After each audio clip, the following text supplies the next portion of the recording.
Vera Bradley is a brand of bag. Oh, okay. Okay. No. I think she's an old kind of brand bag. Like, one that used to be, like, one that's been so old that used to be famous and expensive, and now it's on the cheap. I don't know if, maybe like Coco Chanel. Like some old one, like a very, very old Coco Chanel bag. Like some can be on sale, like for very, very cheap, very, very old. That's pretty much her. Like her looks is like one of those them golden girls. Like she has a perm, gray, curly hair, but they're curly like a perm curly. Looks like we hit the jackpot, huh, Mr. Edgeworth? Yes, I can't afford to ignore what she has to say. Unfortunately. What's that unfortunately you tacked at the end of supposed to mean, Edgy Poo? Well, anyway, let's see what we can find out from this little old lady. Rebuttal. I came to the stadium to take a short break. Hold it! You mean you took a break from being the Pink Badger? You may not think it, but it's hard work keeping kids' dreams alive. You smell of sweat, you hit cricks with pain, you even begin to dream about work. That's the kind of story that would scar a child for life, you know. Well, that's why I chose to take my break here, whippersnapper. I don't plan on buying a part of the dead badger in front of a bunch of kids. So what did you see while you, the Pink Badger, were resting? Old Chanel, yes, she's old Chanel. Oh yes, that. Well,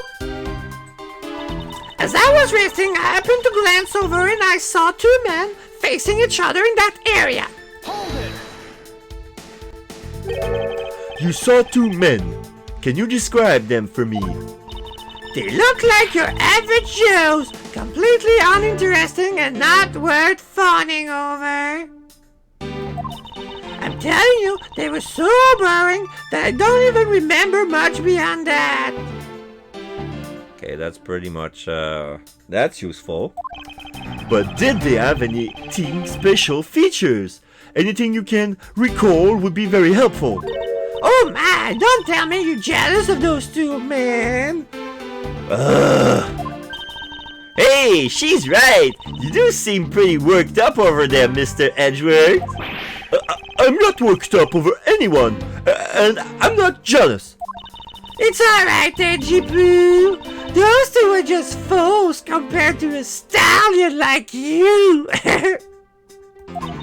I thought so little of them that I lost interest the instant I laid eyes on them. Suddenly there was a loud gunshot and the person who was shot fell to the ground. You're claiming to have seen the exact moment in which the murder took place? Absolutely! That gun made a terrible racket when it was fired. You didn't try to go help the person that got shot? I'm only one person, you smart Daleki brat! What could I have done? But I took off as soon as I could find someone who could help. Two men, one bullet. It's all consistent with what we found from the body. Sadly, there wasn't exactly a lot of new information to go in your testimony. Well, if I saw the guy again, I'm sure I could identify him for you. I mean, how do you expect me to remember anything without something to jog my memory, eh?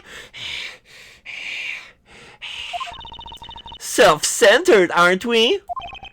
While it was somewhat useful, her testimony also presents us with a new problem. Mr. Edgeworth! Yes? So, about this new problem.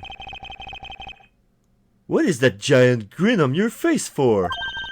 Do you want me to show you something really nice? No, thank you. Don't be so mean! I swear, it's something you're going to like!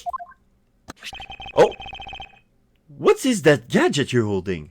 She's, like some sort of, It's like between a cell and a walkie-talkie, or I don't know what it is. It's like a flip phone. I don't know. What you see before you is the secret weapon of a great thief. Ah, I should have known it would be worthless. Ah, don't be like that. Tee-hee. Ahem. Oh, what do you think now? That thing just projected a hologram. So this little gadget can if we put some parameters, this could reenact the crime scene in a 3D holographic form. That's what I think it's doing. What is it doing? It's projecting something into the air. I'm going to input the necessary information to run the simulation now. Once I'm done, I'll increase the size of the projection to its maximum size. Nextel? Is that one of those satellite phones? But yeah, I mean, she's beeping, projecting stuff like she's pressing buttons. Dark skies of evening, when no other birds dare take wing, one alone remains all-seeing. She's doing the ninja pose. Now, witness the true power of a real modern-day Robin Hood. Recreation. Now we see two guys, one in red and one in blue, like silhouette. One is holding a gun. What is this? This is a recreation of the murder base on the info input into Little Thief. She called her gadget Little Thief. So yeah, I think this is how she preps herself before a theft. Like she's doing some recon, and then she inputs the info, and then she runs the simulation to see how it would react. And that's how she trained herself before stealing stuff without a trace. Interesting. Little Thief? I dare say I think you're taking the Robin Hood thing a bit too far. Little Thief is actually meant to be a simulator for me to plan my theft. Oh, there it is. But I suppose if I use it like this, inputting more stuff. Let's see, Miss Holdbag said that the two men were facing each other. And then a gunshot rang out and the victim fell to the ground. There! And then we see the blue guy fell off. And so with this, we can inspect the crime scene as it was in the past. It's like the cross between a phone and a walkie-talkie you could use in construction like back in the day. Yeah, it looks like that, but from the outside, but with the button and because there's a little projector on top that I couldn't see very well. Like the display looked like an Nextel, but it has a little projector on it. So it's a Nextel that shoots holograms. See? So, what do you think? I have to say, I'm impressed by the technology thieves have access to these days. Well, it is the super secret weapon of the mighty Yatagoratsu. Indeed. Oh, but if there isn't enough information, or if something is out of place, the recreation could come out a little strange. So, if it's like a way to show visually the discrepancies in the testimonies. Like, oh, I remember it happened like this, but if it happened like this, that would have been impossible because of certain stuff. Next gen! Yes, sirree. In other words, I can use this to authenticate the validity of a witness testimony? You got it! You really catch on quick, Mr. Edgeworth! Right now, this simulation is a recreation of that witness testimony. So for now, I should re-examine everything. And if I find anything illogical or strange, I can then ask for clarification. Feel free to examine anything in this simulation in the way you always do. You can even present evidence when you find a contradiction. And if you find something, I've got Little Thief with me, so you just let me know, okay? Begin investigation. Okay, now we can investigate the simulation of the...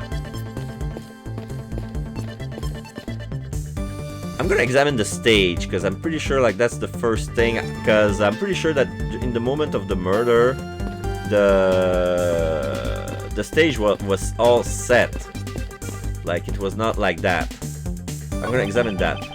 It looks like they broke the stage down. Stage was packed up. The stage I saw this morning in the center of the stadium has been packed away. In the logic box.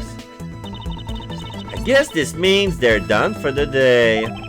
Or maybe it's because of a different show schedule to start its run tomorrow. I'm gonna see. Yes, says the same thing. I'm gonna check the Badger mobile. No. I'm gonna examine the red guy who's holding the gun. It's the silhouette of the killer with his gun at the ready. Okay. Is it not possible to recreate the face of the killer? Well, I can't exactly input what we don't know into Little Thief. She has a point. I'm gonna examine the blue body. According to the testimony, the victim fell to the ground here. That's right. But if that's the case, then we already found out a contradiction. Because the guy is falling face first on the ground. Huh? What? Where? If this is the real scene of the crime, there's something missing that should be here. Which piece of evidence showed the missing item? The blood? I'm gonna recheck evidence. Stolen costume? No. The body was moved, shot from abdomen through shoulder. Touch the check button for details. Pending autopsy, Oliver Deacon, age 50. Preliminary findings indicate loss of blood resulting to a gunshot wound. Entry point, lower right abdomen. Exit point. Okay. If the killer shot him from the front, that wouldn't be the proper trajectory. Like, the entry wound started at the lower right abdomen and the exit wound ended at the right shoulder. So if they were face to face, the entry point would have been right shoulder front and right shoulder back. This is like he was shot from the back. From the back and from the angle. Like that person was shot from an elevated area. And he was shot from abdomen to yeah. Or the other way around. Maybe the exit point is the entry point and the entry point is the exit point, and the killer shot him while he was on stage. But if it's entry point, exit point, we're gonna trust. Yeah, either straight in the stomach or straight in the shoulder. So yeah, I'm gonna trust the autopsy, like the preliminary findings, that the angle that he was shot was from the back, like from lower right abdomen to right shoulder.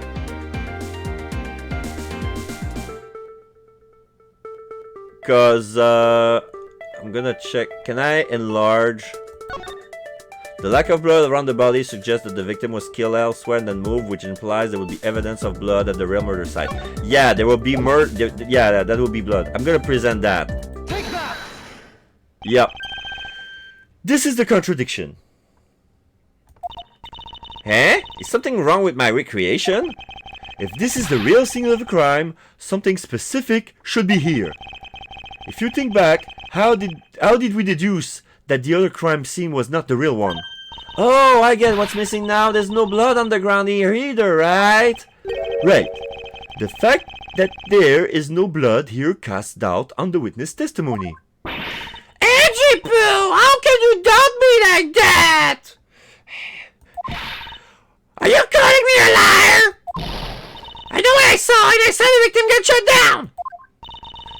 You know, I don't think she's lying, Mr. Edgeworth. To be honest, I can't think of a reason why she would lie to me. In that case, maybe there is another explanation for the distinct lack of blood. Why is there no blood? Why is there no blood around the victim's prone body? In the logic box.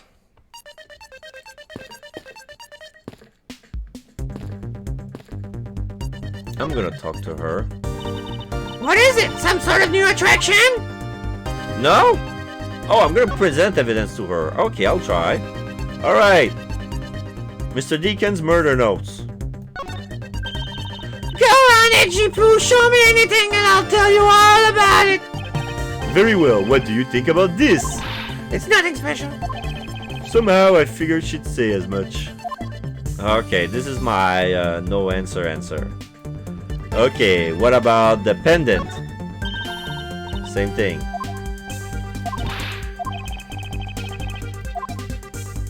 What about the Blue Badger mobile? No.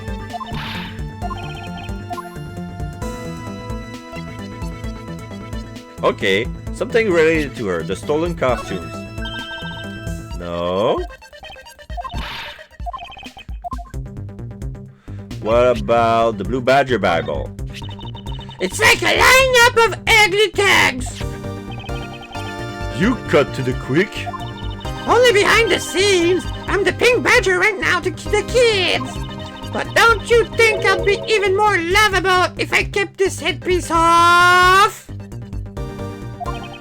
Think of the children. You're the one who wants to keep their sweet dreams alive, right? Think of the children. Never expected the Edgeworth to ever says that. Okay, what about the Badger photo rally? Thanks to this, people have been taking my picture all day. It's like I'm one of the mascot characters of this park. It's not like. You are the mascot character. Well, one of them anyway. But you have no idea how hard it is to be one. You're not allowed to talk at all! Yeah, it must be torture for her. The shooter would have either have been standing or lying prone to the left into the back of where the bullet entered the stomach. Yeah, so either my theory, from what we can gather, one of them was on stage. Either the victim with the back to the killer, or the killer looking down on the victim. But I think it's probably be number one, because if the entry wound is the lower abdomen, it could be face to face if the victim was on stage. Lower abdomen, right shoulder. I'm gonna check again because I think I cannot get a zoom on the picture of the body because there's the abdomen wound is in the front and the shoulder wound is on the back. So the victim was on stage and the killer shot him with the... We'll get to that. I think we're getting ahead of ourselves. Right now we're trying to unlock stuff to do.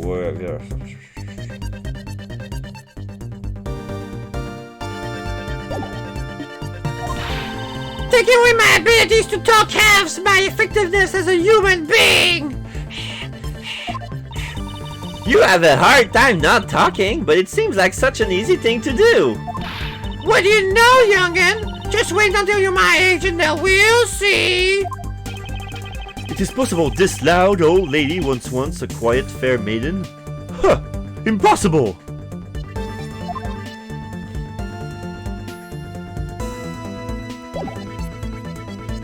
Okay, I'm gonna present the Bad Badger's head. Yet another blue badger? I had my fill of these things for a lifetime! Thank you for the extra commentary, but all I wanted was for you to take a look.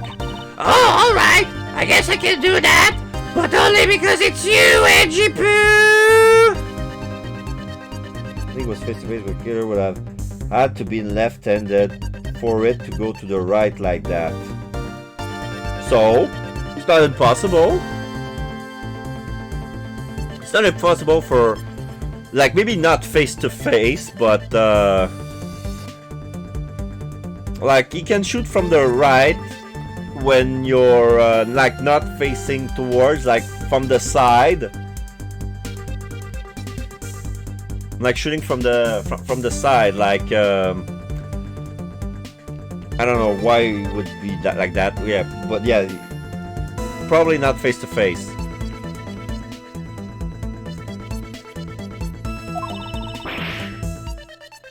Okay, now she tries not to speak and she's making one weird faces. Like she stands, she's like,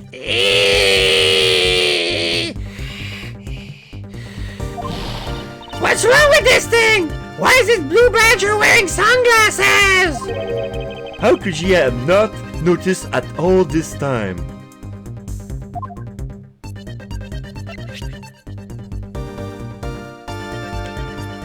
I'm gonna present the Gatewater Land pamphlet. Okay, that's a no answer. Okay. I guess we're done with her unless we found something new. You know what? I'm gonna talk to Emma, who's right there. This is amazing! Just feel the power of science. I'm gonna present her the stuff. I'm gonna present her the murder notes. Scientifically calculating and thinking critically about this, then putting it in a way that transmits the feeling what I understand. Phew! Done! She make it sound like she knows what she's talking about, but she really has no idea. Admittedly, I'm slightly confused by what she just rattled off. Okay, that's her non-answer. Okay, how about the pendant? Same thing.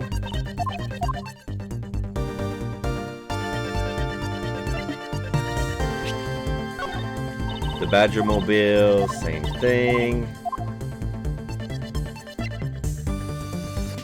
The stolen costume, same thing.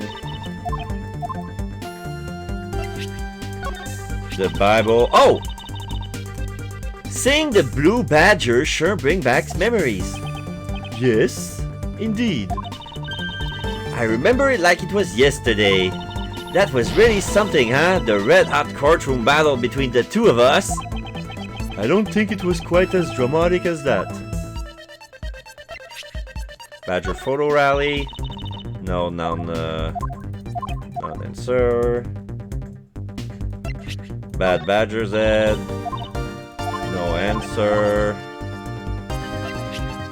Gatewater. Oh!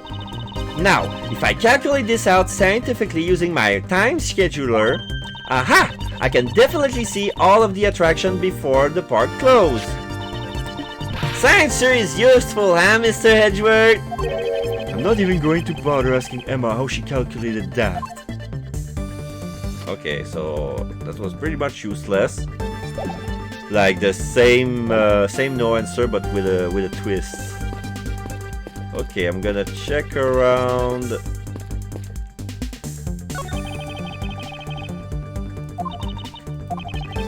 No, it's still the same thing. Okay, I'm gonna use logic. At this point, yeah. Victim was kidnapper, stage was back up. Okay. I think like the way to go is if you're stumped, use logic. See what works. Because right now I got nothing. So I'm gonna see stage was packed up. The stage I saw this morning was being packed away. Oh, no, I got it. Oh, I'm gonna go back. Okay. The victim was kidnapper, it says. Following a kidnapper's print leads us to a body. Was the victim in the costume? Why is there no blood? Probably because the costume soaked all the blood in.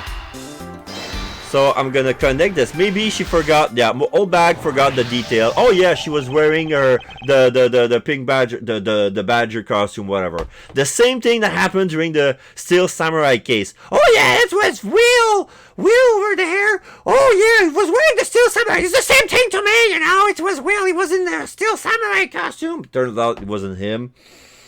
And oh my god. It is not possible that the victim was wearing a costume? Is it not possible? So you really think that Mr. Deacon was one of the kidnappers? I think we can reasonably assume there is a very good chance that he was. Nice! I think our first theory is coming to fruition. The butler was in on it. and that if he was shot while he was inside one of those stolen costumes, then Mr. Deacon's blood would be inside the costume instead of on the ground. Precisely. Now, if only we could prove that the victim was wearing a costume.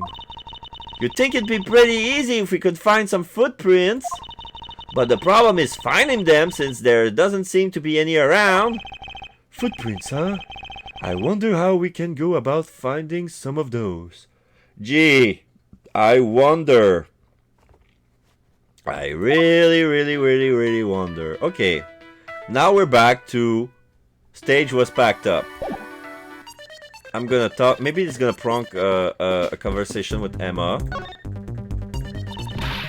This is amazing! Just feel the power of science! Yeah, footprint analysis. Emma, about that method you were talking about, finding footprints. Ah! Finally, my expert knowledge in forensics is needed! Yes, well, can you detect any trace, even partial footprints? Leave it to me! My cutting-edge detection kit can find anything! Very well. If you could please analyze the footprints in this area. Okay, stand back now and witness the power of science at work! Typing on our little keypad.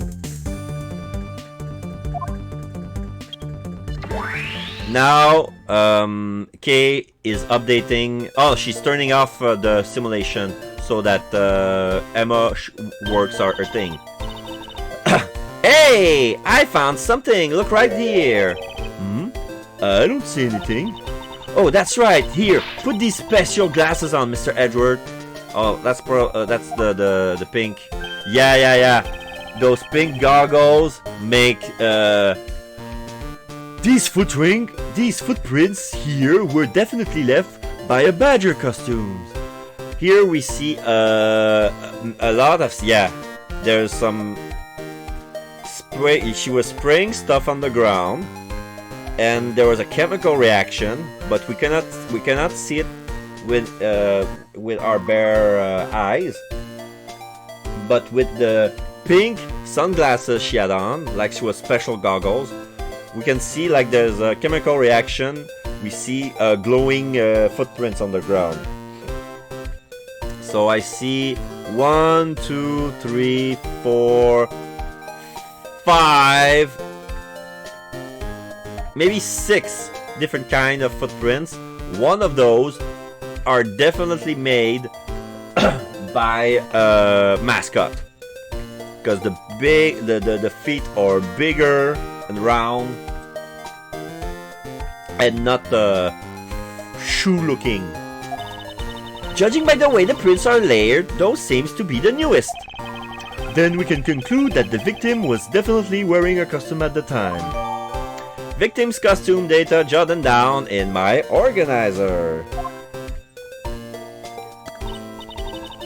Okay, in that case, I'll update Little Thief's simulation parameters. I can't wait to see what we find out from this new info. She's turning out their gizmo, and now we see a green screen and then recreation. Okay, now we see, oh. Investigation complete. Okay, now we see the guy in the red guy with the gun shooting the blue badger, and then he shot it from the front, and then the blue badgers fell on his face. So the victim was, and then we see in the simulation the glowing footprints, because we isolated the ones that were made by the mascot. So because we cannot know for sure if which badger is, because it could be any of the three, like could be a proto, a bad, or a blue. So the victim was wearing a costume when he died. And with that, we should be one step closer to the truth, right? I see the recreation has changed in accordance with the new information. We may be closer, but now something else has caught my attention. And this is the stuff we were talking about. And she turns off the simulation, because the investigation was complete. What do you want? Your testimony, naturally. I'd like to hear it one more time, if you please.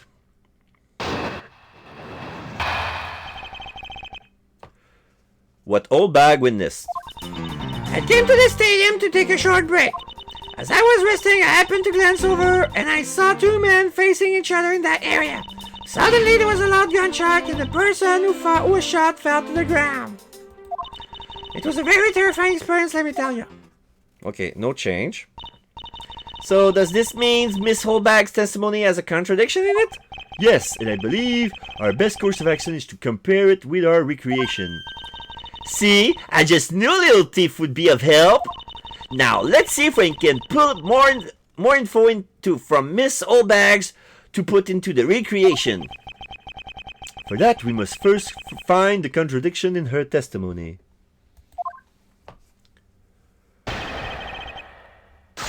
Yeah. I'm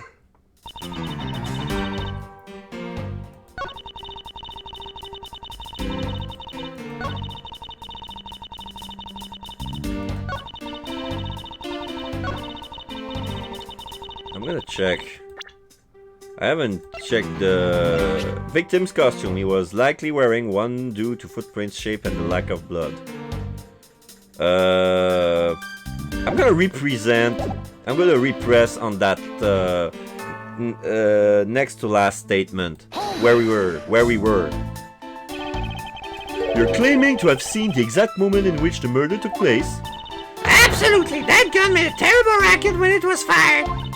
You didn't try to get help for the person that got shot? I'm only one person, you smart alecky brat. What could I have done? But I took off as soon as I could to find someone who could help. Okay. It was a very terrifying experience, let me tell you. Hold it! ...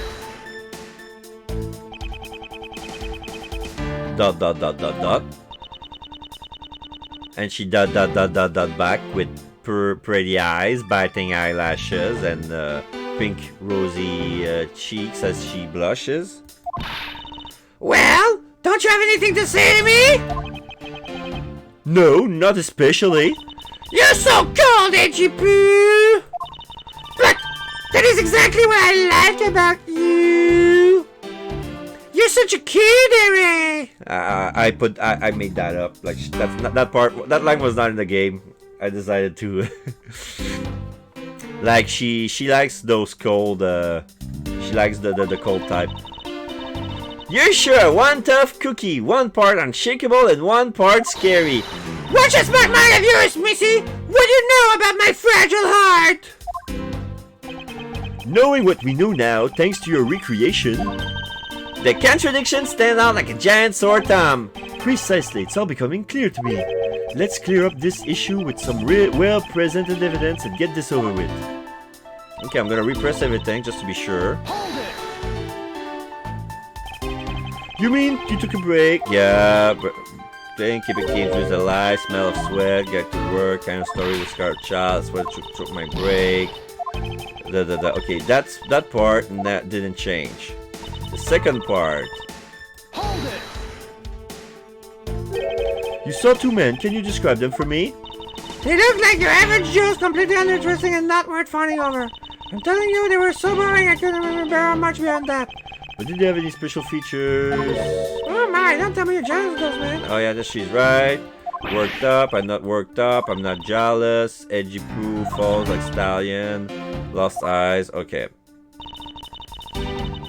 Okay, so I guess that...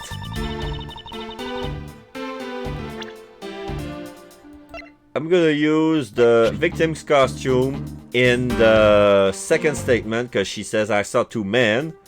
But it was actually one man and one mascot, and there's no way to say if whether there was a man inside the badger costume or a woman. I'm gonna present that first. Objection! And I was right. Two men? How did you know the gender of the two people involved? Seeing as how the victim was wearing a costume at the time. Furthermore, I have another matter I'd like to inquire about. I'd very much like to know why you failed to mention the costume in your testimony. I'm beginning to doubt if you really witnessed the murder at all. But I'm telling you, I really did see it! I saw it with my very own eyes! From a seat in the second tier.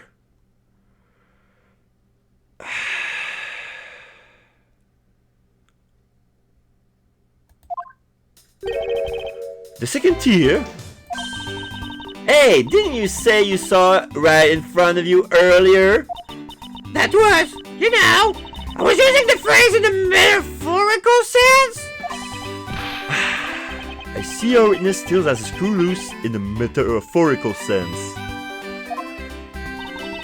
The cushy seats in the second tier are reserved for hotshot VIPs, which is exactly why I go to there now and again to take a nap. I can't see how you could have gotten a good look from there, it's so high up. Were you able to even see the victim's costume from way up there? Well, I know I saw two people, but I couldn't really see what they looked like because they were in the stage shadow. In the shadow of the stage, it was hard to make out the killer and victims that old bag saw in the stage shadow.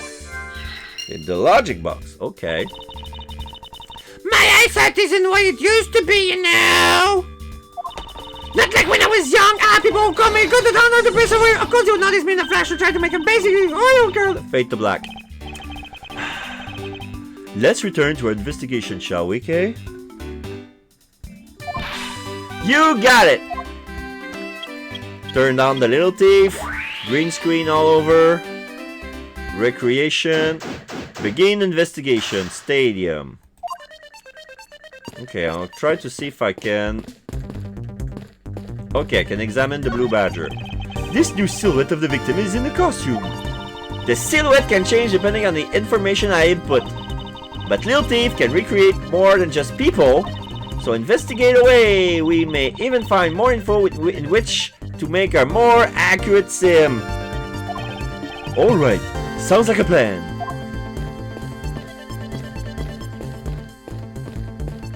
Okay, I'm gonna re-examine the stage again.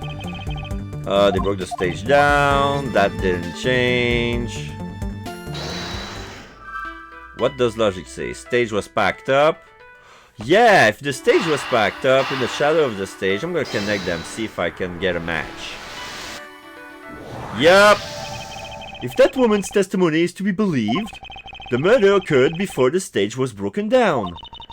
Do you want me to input that bit of info into Lil Thief? Yes, if you please. Okay!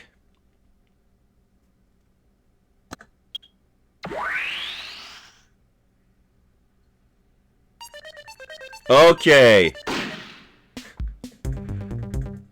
Now we see a huge contradiction. Now we see the stage as recreated as it was fully set.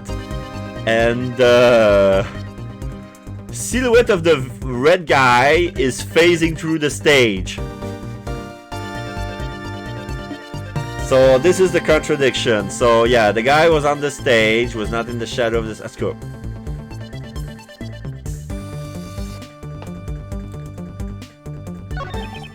There is clearly a contradiction here.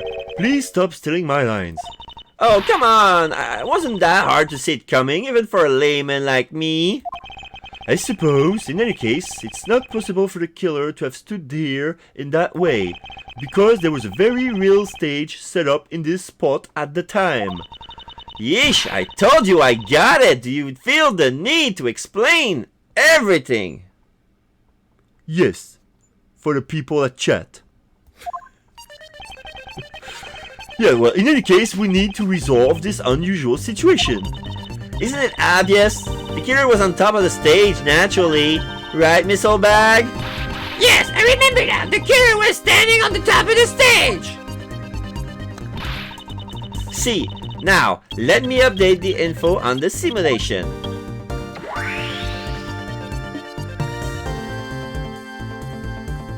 Now we see the guys on stage.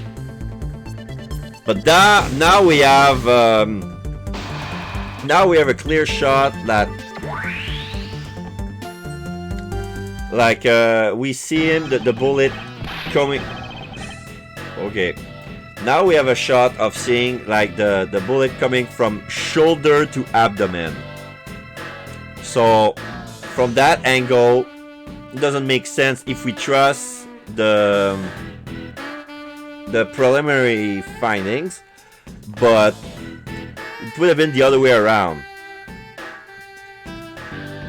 because on the picture the abdomen wound is on the front, but now, well, what do we have here?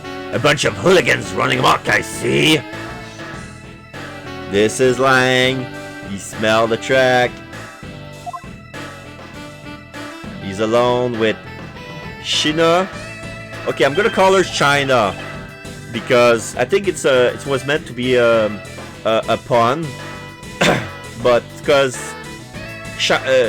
her name is spelled with an S, and it's SHI-NAH. I'm gonna check the profiles to check the orthograph. Yeah. SHIH-NA. So I'm gonna. It looks like Shina, but I'm gonna pronounce it China to make it because it's China. Zhengfa is China.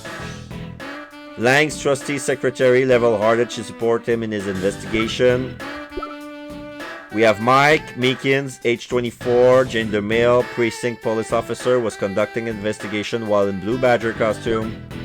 We got Lauren Pops, age 19, gender female, Lance Amano's girlfriend, came to Gatewater Land in search of Lance. Then we have Emma Sky, age 18, high schooler studying in Europe to become forensic scientist on school break. Security lady, not even Wendy Oldbag, age question mark, gender female. The lady inside the pink badger, I believe her real name is Wendy Oldbags. Her other name is Security Lady. Security lady, I'm the security lady. Yeah. Agent Long, how nice of you to join us. Well, I can't have you going around messing up my crime scenes. Agent Long, we've discovered that the real scene of the murder is here, the stadium. I see. Thanks. For what? I'm just trying to show you my appreciation for all the time you saved me. Who knew that such a strange little toy could recreate a crime scene like that? Lil Thief is not a toy! You do! Sir! Sir! Policeman's coming in. Oh, now they're building the stage, and now we can see at the back. And there you have it. You see? Big boys like me don't need silly toys, little girl. She sighs. Now this is a recreation. So what? Do you still intend to assert that Officer Meekins is the killer? Of course. Even knowing that the crime took place here doesn't let him off the hook. Argument! Agent Lang's logic. This is the real scene of the crime.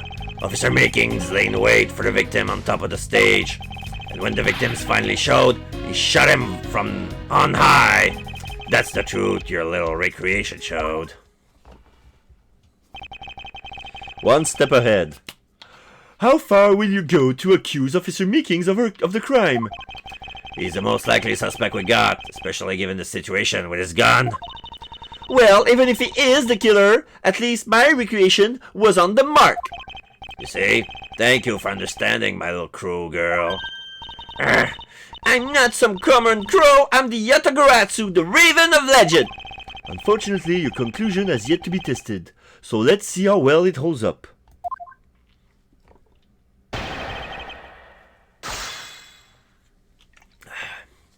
I'm drinking orange soda. I may have the burpees. Like that. This is the real scene of the crime. Hold it! Looks like we found the real crime scene first. Ha! Brag all you want, but we don't have all that free time unlike the two of you. Hehe, you know what you remind me of? A dog licking his wounds as he whimpers home. Well, I guess I should be thankful for all the time you saved me. Shishi. Yeah, it's that's really how it's pronounced. Like it's like saying thank you in Mandarin. And he was doing the pose too with his hand. That's how we say thanks in my country. You're welcome. I hope you realize we didn't do all of this for him. But I'm here now, so I'll be taking over. As I was saying, this is where the crime took place. Officer Makings lay in wait for the victims on top of the stage. Lying in wait? How did Officer Meekings even know the victim was going to come here? Simple. He was investigating kidnappers, right? And while he was doing so, he came to understand the victim, Mr. Deacon's movements. Huh! And why would the good officer want to ambush and kill the kidnapper? You mean his motive? Who knows and who cares? You can find that out for yourself when you talk to him in jail. You have no respect for the order of the law.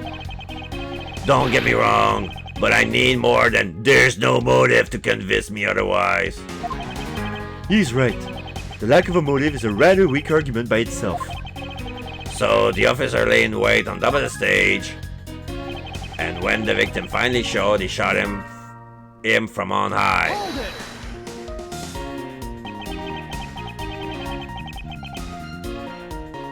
How did he know he was laying down? Good question.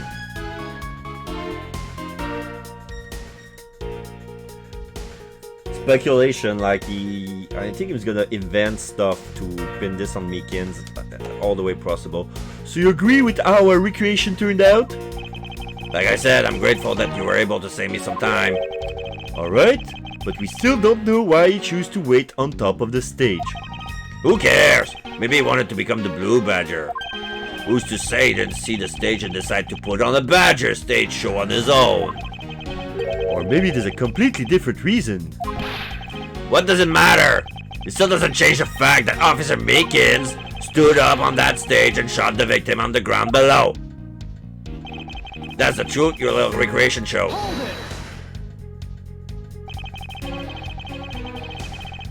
So you honestly believe that what you're saying is what really occurred? Hey, you're the ones who make up with our scenario. Are you saying you're not yourself? Touché. Unfortunately, Agent Long's contradiction do not contradict.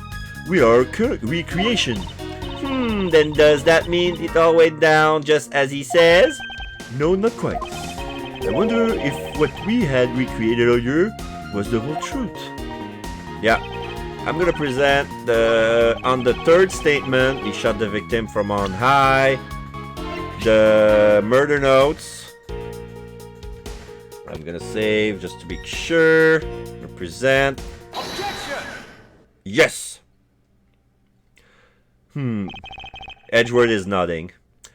I'm terribly sorry, Agent Long. Question mark. I should have warned you that our recreation is incomplete. You cut in quite unexpectedly after all. What's that supposed to mean? You said that the victim was shot by the killer from up above, correct? I hate to break it to you, but that's not possible. Huh? Why not? Recall Mr. Dickens' body, specifically where the gunshot wounds were located. Actually, I didn't get that good of a look. Oh? Well then. The bullet entered Mr. Dickens in his abdominal region and exited his right shoulder. This is more consistent with an angle shot from beneath the victim. Then, yes, our recreation had the victim being shot at an angle from above. A clear contradiction! You're discounting your own conclusions? No, this one point is the only flaw. This was the mistake. This was the mistaking parameters in our recreation. The stage location, the witness location, the killer and victim's location. That would be that. The position were switched. The victim was on stage. Yes, the locations of the killer and the victim were wrong. Ah, I get it. I see what you're trying to say. I believe the killer and the victim were standing opposite to what we initially thought. It was the victim who was on the top of the stage, and Izzy was being shot by the killer. And now she's gonna recreate that with the little teeth. Yeah, we see the blue badger on the stage and the guy pointing his gun up, red guy pointing his gun up, and then the blue badger fell face first, not off the stage, but down. And the waist position, like he fell on this on his belly, his head in the air, and I'm pretty sure that from that fall, his helmet would come off. Like the head of the mascot would come off. If this is what happened, it will also explain the positioning of the gunshot wounds. But then, what about the footprints?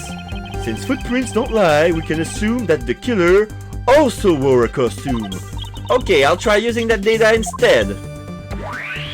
So now it's gonna be a badger shooting another badger, and then the red badger leaves.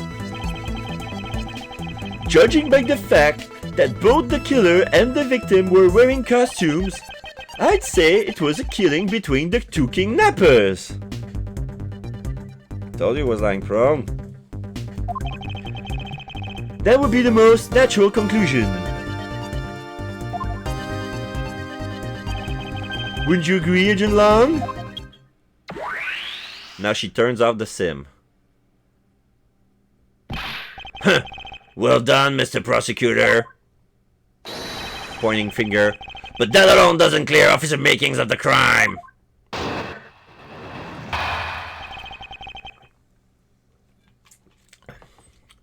Another bit of proof argument. I ask what you take another good look at the tire marks over there. The 3 marks are indicative of the Blue Badger mobile. That story Officer Makings told about that shop on wheels getting stolen was just a lie. He drove the Blue Badger mobile here and committed the murder. Then he used the car to move the body to the garage in the Wild Wild West area. Wrong, and I can tell you why when it's gonna be relevant. You believe he moved the body with the car? That's right. It was Officer Making himself who pointed us to the way he did it. The 3 tire tread marks are really telling, however. Is the Blue Badger mobile the only thing capable of creating such a pattern? Rebuttal. I ask that you take another good look at the tire marks over there. The tire marks? Yes, the tire marks. The one there behind the stage. Yes, there is. Okay.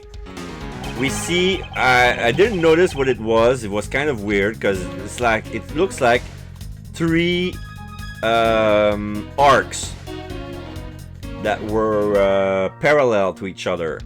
but apparently that was tire marks from a Badgermobile turning. We couldn't see it when the stage was broken, but now that it's assembled, now we can see them. They were eaten up till now by the various pieces of stage equipment. As for when they were made, they must have been made after the rain had begun to fall, correct? Yeah, probably around the same time as when the killer's footprints were made. The tires on that blue Badgermobile probably got pretty muddy because of that. I know it's been a while back, but do we remember if the blue Badgermobile had mud on his wheels or not? I'd say it's the blue Badgermobile because, well, that's pretty obvious too. The 3 marks are indicative of the blue Badgermobile. 3 tire marks? I have to agree that the blue Badgermobile has 3 tires. Of course, the only thing in this part that could make those marks is that roving shop. Are you forgetting that there are in fact 3 of them? You can't simply ignore the pink and the proto Badgermobile's engine line. Of course, I didn't say it couldn't be either of the other 2, but I see no reason to drag them into this just to complicate things. Okay, you don't... Okay. I'm gonna do it since it's on cam, but you heard that, right? That would have had to been a very hard turn. Yeah!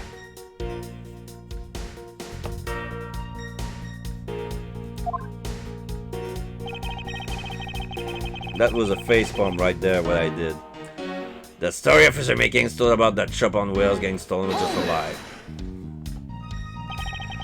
Of course you have some sort of proof that it was all a lie, correct? Of course not. Well, that was blunt. But suppose it is a lie, it would explain a lot of things, like his movements and his whereabouts. He drove the blue Badgermobile here, committed the murder. Hold it! So you still claim that the tire marks belong to the blue Badgermobile? He must have arrived on the scene after the ground had become wet with rain. Officer Makings committed the murder. Then he used the car to move the body to the garage in the wall rest area. Hold it! Besides the blue Badgermobile, there are other ways the body could have been moved. Recall what the Wild West area looked like. Only the blue Badgermobile and Mr. Deacon's body were in the garage. I'd say that's proof.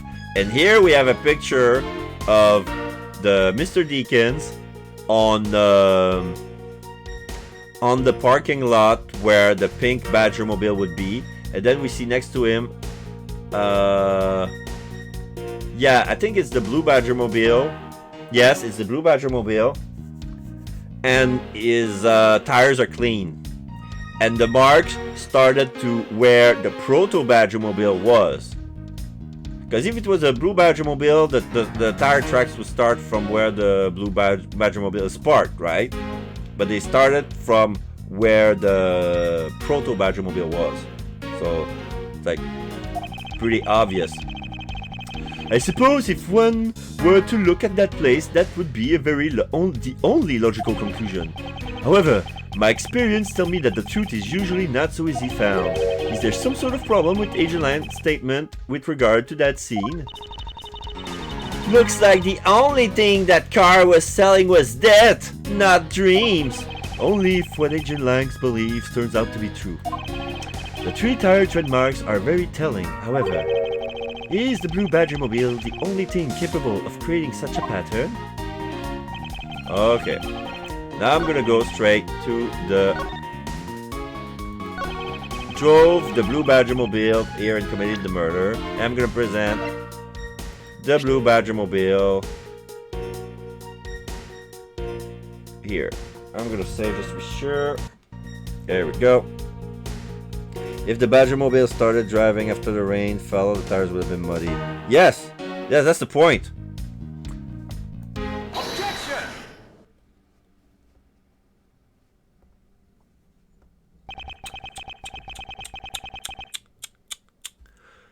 Sorry, Agent Lang, but that's an impossible tale. And why is that? Those tire marks could not have been left by Officer Macon's blue Badgermobile. One look at the car would have told you so. Now we show the picture again. What proves that the blue Badgermobile has never been to the stadium? We're gonna drag our cursor on the wheels and gonna present. And take that! Take a good look at the tires. There's not a single dollop of mud to be found on it. If this car have come to the backstage area and left those tire tracks, then the lack of mud on these tires stand out as a very peculiar indeed. Then how do you explain the tire tracks, genius? Hey, I've got it. What about Miss Oldbag's pink Badgermobile? Don't be ridiculous! I was sleeping the entire time in the second-tier seat! Indeed, I believe we can rule her out as someone's related to the crime. However, there is yet one more roving store, as I recall. Oh, you mean the Proto-Badger? That's right. There was one more parking space inside that garage. Now we pan out, and now we see the Proto-Badger's face on the parking stable. And we clearly see the tracks leaving from the Proto-Badger's parking space. And it proves the existence of a Proto-Badgermobile. Agent Long, I suggest you find this Proto-Badgermobile post-haste. There must still be some sort of incriminating evidence in it. Question mark H. Hey! Did you hear something? Help! Oh! Help! Help! Help me! This is a new person. I believe this is the kidnappee, the hostage who just came back. Okay. So he has big earlobes, not as big as if this is Lanzamano. He has earlobes bigger than usual, but not the same size as his father.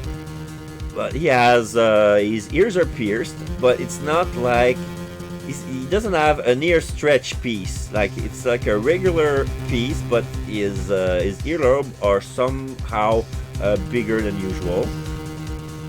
He's casually dressed, like he's wearing a nice blue shirt with sleeves and buttons, and he has a bow ribbon tied around his neck, like a bow tie, but no, it's more like a bow ribbon, like a bow tie ribbon. And he has some sort of purple, pink, and black vest on top of his shirt, a sleeveless vest on top of his shirt, and he has a gold string on his front pocket, probably a pocket watch. Like this, it looks like a string of a pocket watch, and he has the watch in his pocket. He's well buttoned. He has beautiful brown hair. He looks a bit chubby on the face. He's not obese. He's like slightly overweight. He has some sort of a belly, and he has fat cheeks, fat chin. But maybe it's the suit that makes him think that maybe it's like loose clothing. Maybe he's not really fat, but he has like a fat face. But okay, he's struggling. He's walking slowly. He still have his handcuffs on, and he's like, "Help me!" And he falls on the ground. Are you alright? Edward and Kay are running next to him to check if he's alright. And then Lang and China are following suit. Well, this is something. Looks like we found our kidnapping victim. Where were you all this time? Wild West with kidnappers. He was in the room next to the one I was held in. Ran away using underground and got lost. The kidnappers. What is it? I can't understand what you're trying to say. The kidnappers escaped wearing costumes. Did you see the face of your kidnappers? No, I didn't see their faces, but two. One was a woman.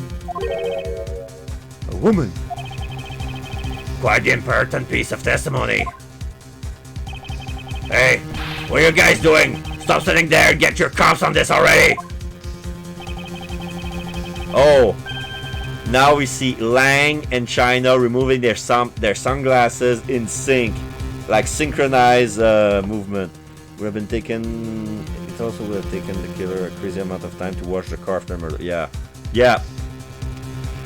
I'll even let you guys have the kid said just now. Consider it a gift. And now he's pointing at the Edgeworth. Now are you going to get out of my crime scene, or am I going to have to get rough? Again? Emma, you're nothing but a big bully. Come on, Mr. Edgeworth, let's go. No, not you. You're a very important witness for my case. I'm not about to let you get away that easily. Don't count on me to testify because I won't. Not for you. That's right, I won't either, you hear me? You young whippersnapper! Hey, calm down. There's no need for all this hostility. I just want to take a statement from each of you. I'm not going to rough either of you up. I give you my word. Put his hands together and bows respectfully. Come on now, fair maidens. What do you say? Will you cooperate? Fair maidens? My, you little rascal, you sure know the way into a woman's heart! Oh my god. Langji says, the passage of time is but a fleeting moment, and the lady is young forever. Trying to outdo my edgy poo with your fancy schmancy sayings? Let's get this over with so we're clear. I'm only interested in giving you my statement. Sure, just as soon as Mr. Prosecutor leaves us be. Mr. Edgeworth! And he leaves with Kay. Letting Wendy and Emma alone with Lang. To be continued! Do you want to save? Yes, I want to save, but I want to check something first. Be right back. Yeah. Because I had leftover from the ramen, and I wasn't sure if I put it in the fridge or not. And I didn't have my memory. Like, did I put this in the fridge or not? So I needed to check real quick, and I just remembered myself. Yes, I did. Yes, I did. It's already in the fridge. I didn't left it out. Because this is one thing I do once in a life sometimes. It happens once in a while. I'm sorry. I don't want to admit it. But hey. Sometimes I'm forgetful like that. And like, I'm a little embarrassed to see it. But here. I see some major eye rolling going on there. Yeah. March 13, 2:34 p.m. Wild West area. We see a police officer in front of the mock jail of the saloon, and we see the cat on top of the barrel. There's a cow skull ornating the jail area, and we see a large sheriff badge insignia on top of the door. And there we see the door of the saloon, the 10-gallon. I don't know what's the name of the saloon. I don't think we can enter the saloon, but all right, back to the Wild West. We see Edgeworth and Kay walking back into the far way. Yeah, this is the 10-gallon hat saloon. Looks like we got the boot again. With Lance safe, the focus of the investigation will shift solely onto the murder. You mean the infighting between the kidnappers? Yes, and also the identity of the remaining kidnapper. Miles, my boy! Now we see Lauren and Ernest. Tell me it's true. Tell me you are really found my boy. He's shaking. Yes, Mr. Romano, we found him earlier in the stadium. Dad, my little Lance is unhurt. She's still crying. Why? He's not exactly the picture of a perfect health, but his life is not in danger. He's been questioned right now by Agent Long. Poor Lance! It must have been so horrible for him! Locked up like a... Yeah, I just remember her large ring pop on her finger. On her ring finger. And her some sort of badge. Some sort of a band-aid on her left elbow. Okay, I'm gonna walk around. See, because now, like, Ernest looks furious, like he's grabbing money, and he looks like kind of angry, but I guess it's the emotion. I'm gonna talk to him. Oh, Lansamano. Okay, now he's calm. But when the camera was panned out, it was still doing the angry animation. But now he's calm.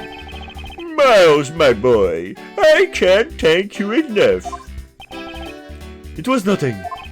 I'm still in shock over what happened to Oliver. But I have to say I'm relieved that Lance is alright. Oh, that's right. I mustn't forget to pass this on to Lance as soon as the police are finished with him. A letter? Letter.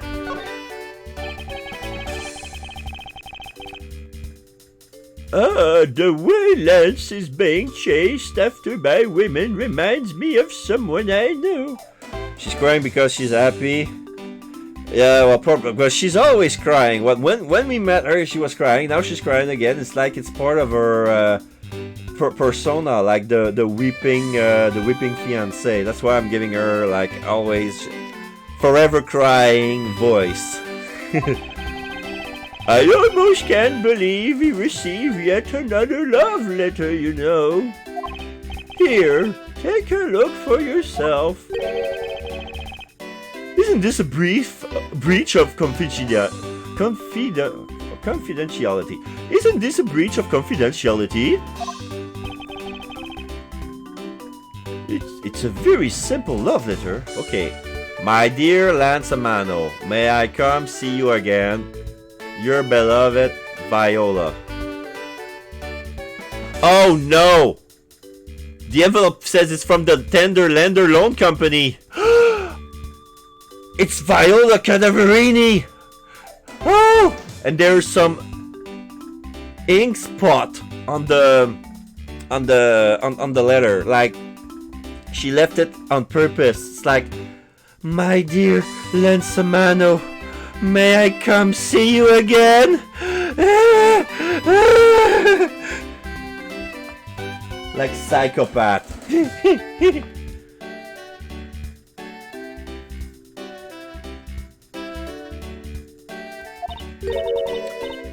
Oh, hey, let me see.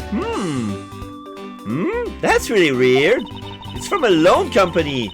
Tender Lender. Looks more like a collection bill to me. Love letter that I jotted down in my organizer.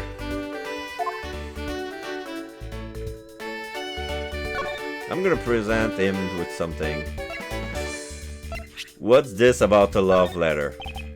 Ho, that looks to be something with quite a bit of value. I think it's the no answer.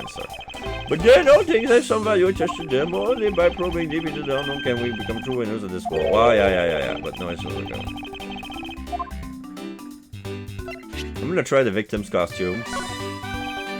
Same thing. I think I'm done with this guy. Okay, and then Loring is still weeping. Yeah, there's two things. Lensomano. He loves me not. He loves me not. Oh, that's the 12th one! No, you can't give up, Lauren! Just one more try! Excuse me, but can I help you up? I can't help but feel a bit sorry for all the flowers you've gone through. I suppose if they were me then. Blush. I believe you said that you are Lance's girlfriend when we first met, correct? Yes, I am. But oh, it's not like we're both think of each other as lovers. But he did give me this ring, so I guess we're not just friends either. That's a ring pop! I mean, because this isn't just any ordinary ring. It tastes so sweet when you lick it. Oh, it's so wonderful. You mean to tell me that he gave you a lollipop ring? So which is it? Have you guys not decided if you're going out or is it just one-sided? Decided? Shouldn't the parties involved naturally just know? My father used to work for Mr. Amano, and so Lance and I grew up together.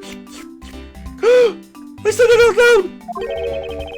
I don't see how that's anything to be embarrassed about. So your father was an employee of the Amano group. What did he do? I heard his job was to fly around the world on Pegasus. Pegasus? Oh, Pegasus was the name of the airplane. The airplane belonged to the company. Oh, you had me there for a second. But now it's all changed. My father, he isn't around anymore. What? Is she the daughter of the victim? Is she weeping her father's death? She's crying because she's happy. That's what you said, Alex. Oh, I see. About 10 years ago, he rode in Pegasus off to somewhere and never returned. Okay, never mind. Riding Pegasus to whereabouts unknown. Sounds like the stuff legends are made of. It's been so long, I don't think I'd recognize him if we ever meet again. I'm so sorry, Lauren. But I won't give in to the sadness. I have to live. Yes, Lauren, live. About the case. About this incident. Incident? But isn't the kidnapping already over and dealt with? I've been here the whole time, so I'm afraid I don't know much about any other incidents. How did you come to know that Lance has been kidnapped? Oh, that's because of my woman's intuition. Yeah, that's right. You based everything on that? I know everything when it comes to my Lance. It's really strange. It really must be destiny, Blush. Ah, she's starting fantasizing again. So what are you going to do now, Mr. Edgeworth? We already established that there's a good chance that the killer is the other kidnapper. It's my duty to figure out who this other person is. I believe there is one location that might hold a clue or two. Isolation room, crime scene, or kidnapper's hideout. Crime scene won't tell us much. Isolation room, the kidnapper's hideout. The obvious location is the kidnapper's hideout. But we're still not allowed in, remember? Agent Lang and his men should be done in with this area. In that case, there is no harm in asking that officer over to let us in. And that officer is right over there. Where I'm gonna try our luck. Ahoy there, Mr. Man in Blue! What do you have to report? Sir! Nothing usual or out of the ordinary, sir. Where have I heard such redundancy before? Is it possible for you to let us take a look around inside? Sir! Roger, sir! He moves up. That was surprisingly hassle-free. Are you certain that Agent Long ordered you not to allow me in? Sir! That's true, sir, but... Detective Gumshoe asked me personally to let you in, sir. And I couldn't refuse a request from him. Wow! Thank you, Gumshoe! Wow! Looks like Detective Gumshoe has a following! Furthermore, I was asked to give this document to you, sir. What is this? The man in the picture. Isn't this Mr. Oliver Deacon? Colin Deveray, sex male, height 5'8", weight 123.45 pounds. 1, 2, 3, 4, 5. Dominant hand, right. Whereabouts unknown after his escape from Penny Dent prison. Penny Dent, har har har. Stole a gun from a guard during his escape. We thought he might head to where is... okay, the rest is covered by the other text. Wife. But the man here says Colin Deveray. And his sole daughter... That's the same name as the one on the back of the pendant. But despite our surveillance as an... It appears that Colin Deveray was his real name. Was this? Yet to show up. He was convicted in a case 10 years ago and sent to prison. Oh.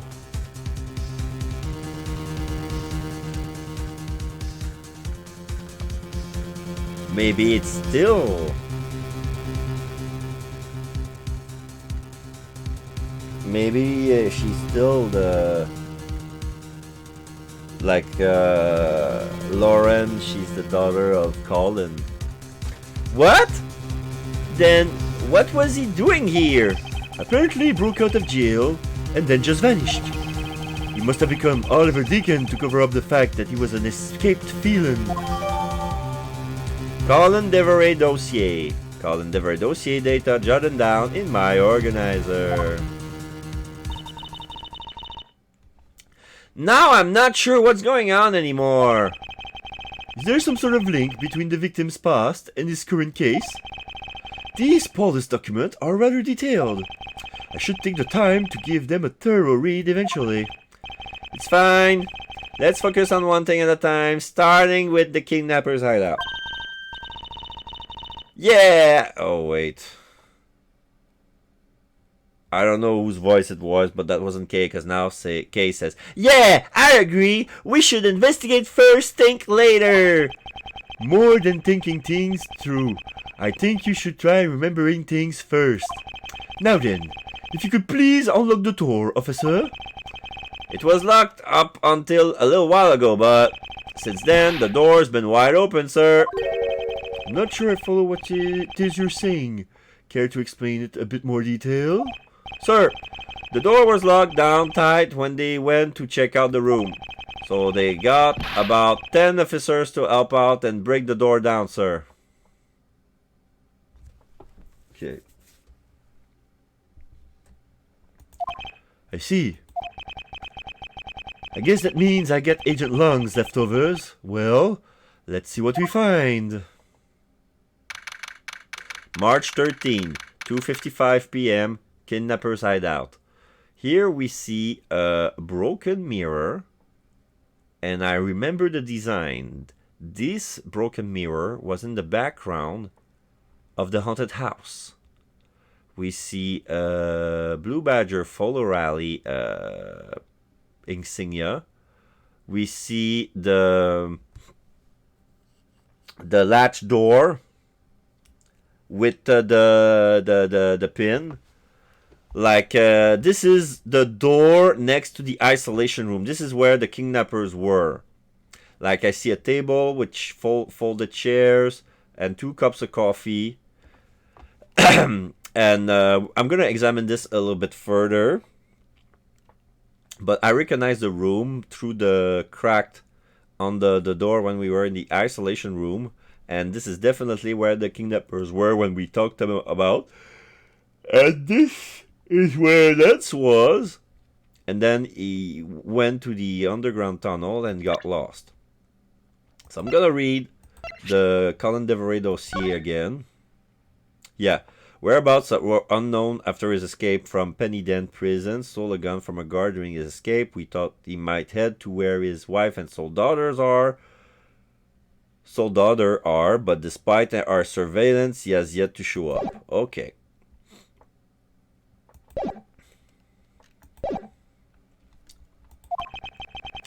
So this is where the kidnappers planned their foul deed. While you were tied up for a while in the room next door, Okay, please. Must you bring that up again? Now then, down to business. There might be still some clues left in this room. Let's try to find out what we can of the other kidnapper's identity. Begin the investigation. Kidnappers hideout. Okay, I'm gonna examine the door. This door is thoroughly broken thanks to the police who forced it open. I won't rest until I inspected every suspicious looking cranny. Okay. I see a broken sword on the ground. That's a saber pirate sword. Or no. It's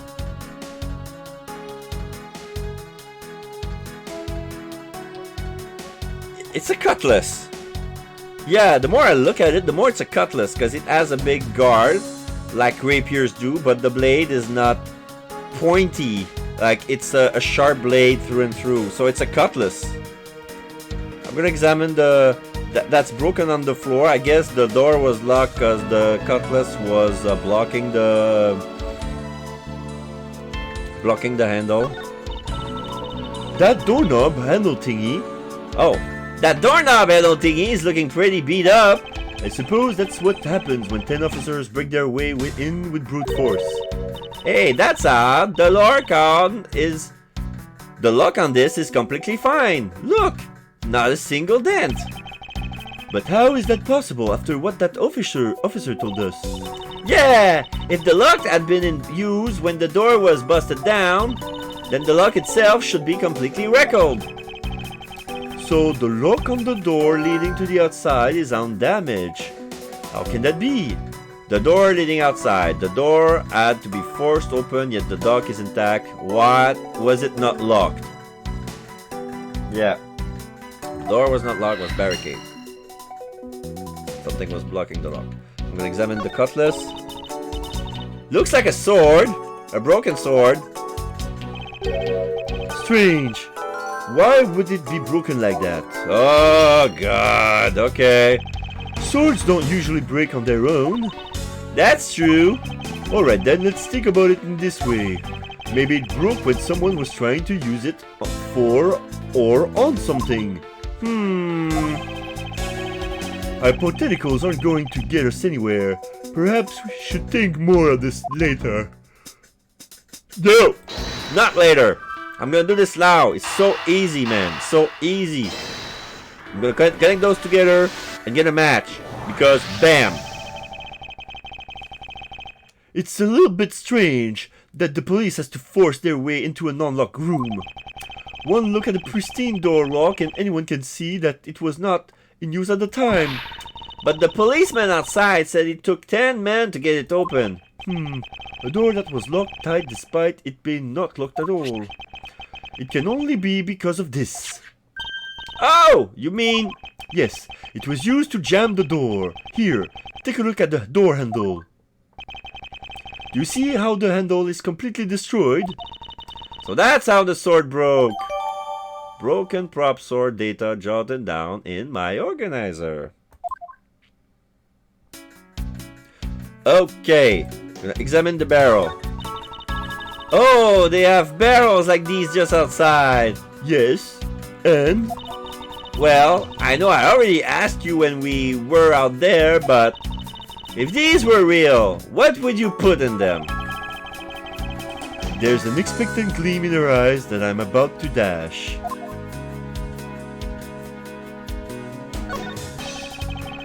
The panel that hid the entrance to the underground is propped up and wide open.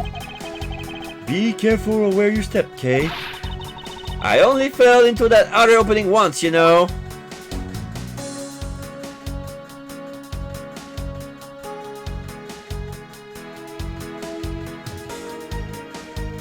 Yeah, I guess we're done with that area. I'm gonna check the barrels, examine the barrels. Oh, they have barrels like these just outside. Okay, this is the same dialogue.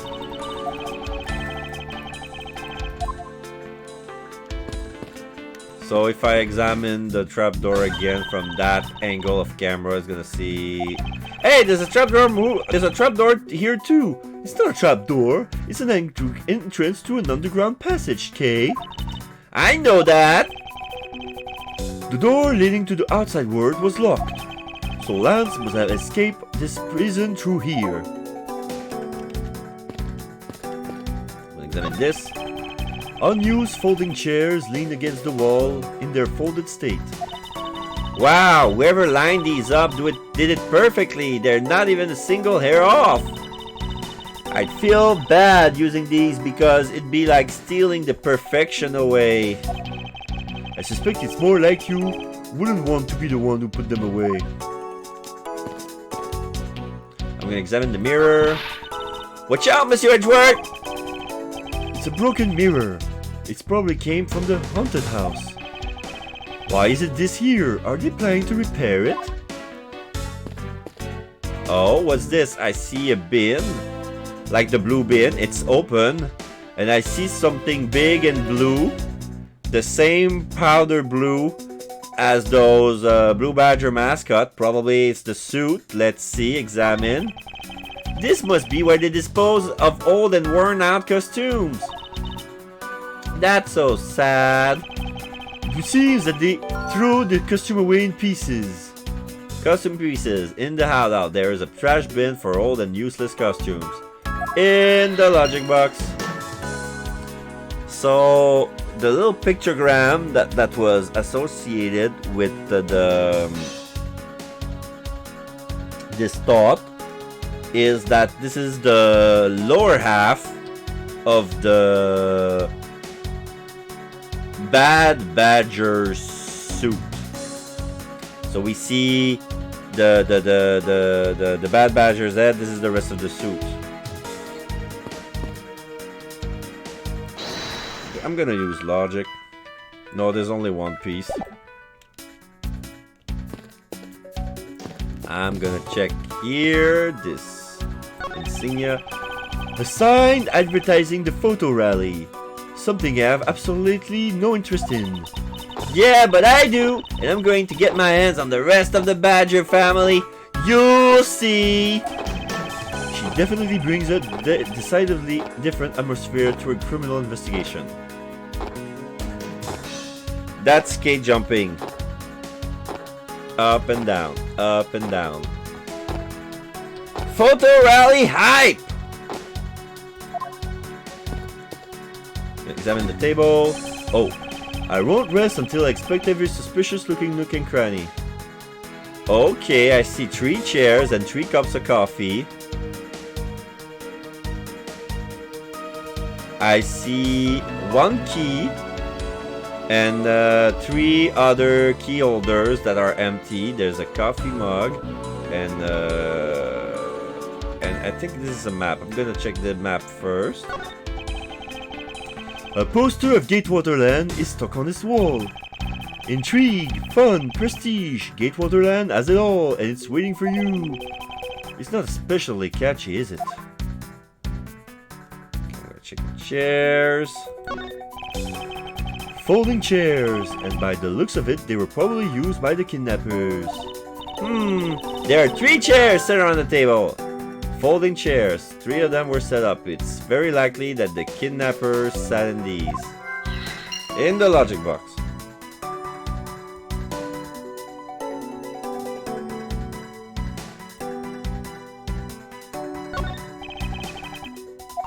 I clicked on another chair and does that. I'm gonna select the coffee. Cheap styrofoam cups. Looks like only 3 cups were used. 3 cups, they were on top of the table. The coffee looks like it was poured today. In the logic box. I know what I'm gonna do later. Don't tell me what I'm gonna do. It's pretty easy at this point. I wonder what this key is to. You got me. It reminds me of the key we found in the other room. That's it! This must be the key for one of those trapdoors. That wasn't a trapdoor. You only call it one because you quite literally jumped into it. Yeah, but isn't that what you're supposed to do when you see one? I'm not having this conversation with you.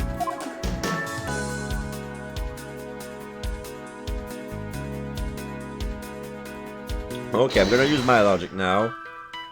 Pretty easy at this point. 3 cups, folding chairs. There were 3 kidnappers.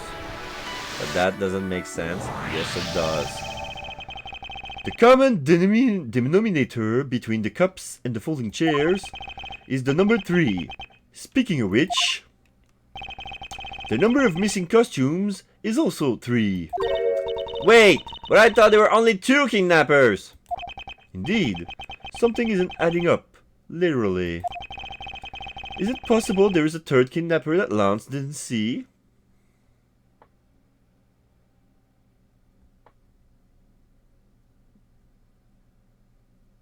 Yeah, unless they gave their hostage coffee, but why still 3 outfits? Like, the guy said, oh, I got lost in the underground. Like, if the kidnappers stole a costume for the guy, why didn't he use it? I think I know where this is going, so I'm gonna shut up.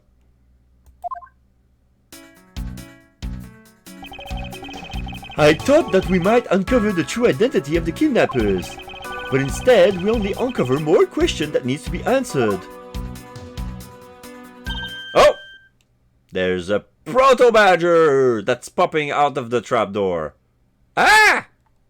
Cuckoo! What is this? Well, Mr. Edgeworth, am I correct? What are you doing, suddenly popping out of the secret entrance like that? This is an underground passage used by staff members, sir. We badgers also make use of it in our duties. Look, why don't you get out of there first and then we'll talk, okay? I beg your pardon, miss. Oh, it's the Proto-Badger! Proto-Badger, get! Alright, only 1 more to go! Woo!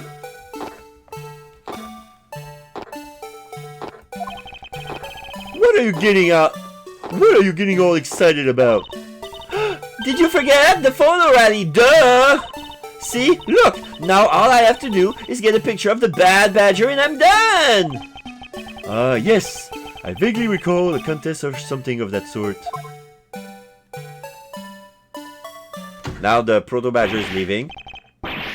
What? It's gone! But where did it go? What happened? What's wrong? A bad badger costume is missing, sir! Oh? Oh, is that all? Well, it's missing because the kidnapper stole it.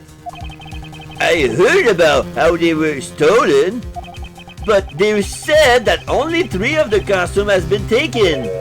What? Is he saying that more than 3 of them are gone? Mr. Proto Badger, please tell me a little more about these costumes you use. Well, I suspect that this is the stolen costumes, but it says it's like it's old.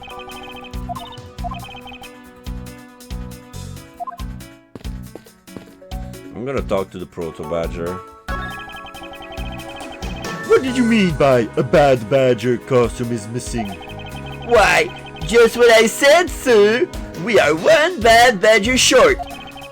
Counting the spares, we have 2 of each costume on hand at all time. Okay, so because one of them is walking around in the park.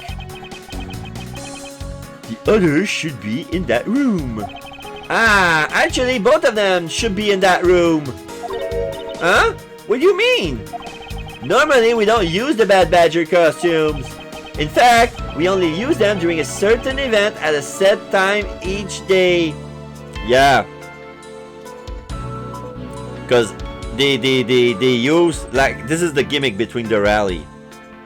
They pop out the Bad Badger at special occasions, so it's gonna be harder for the people who gets to collect pictures to get them all. Like, they're always missing the Bad Badger, but the Bad Badger is never around. He always appears on special occasions.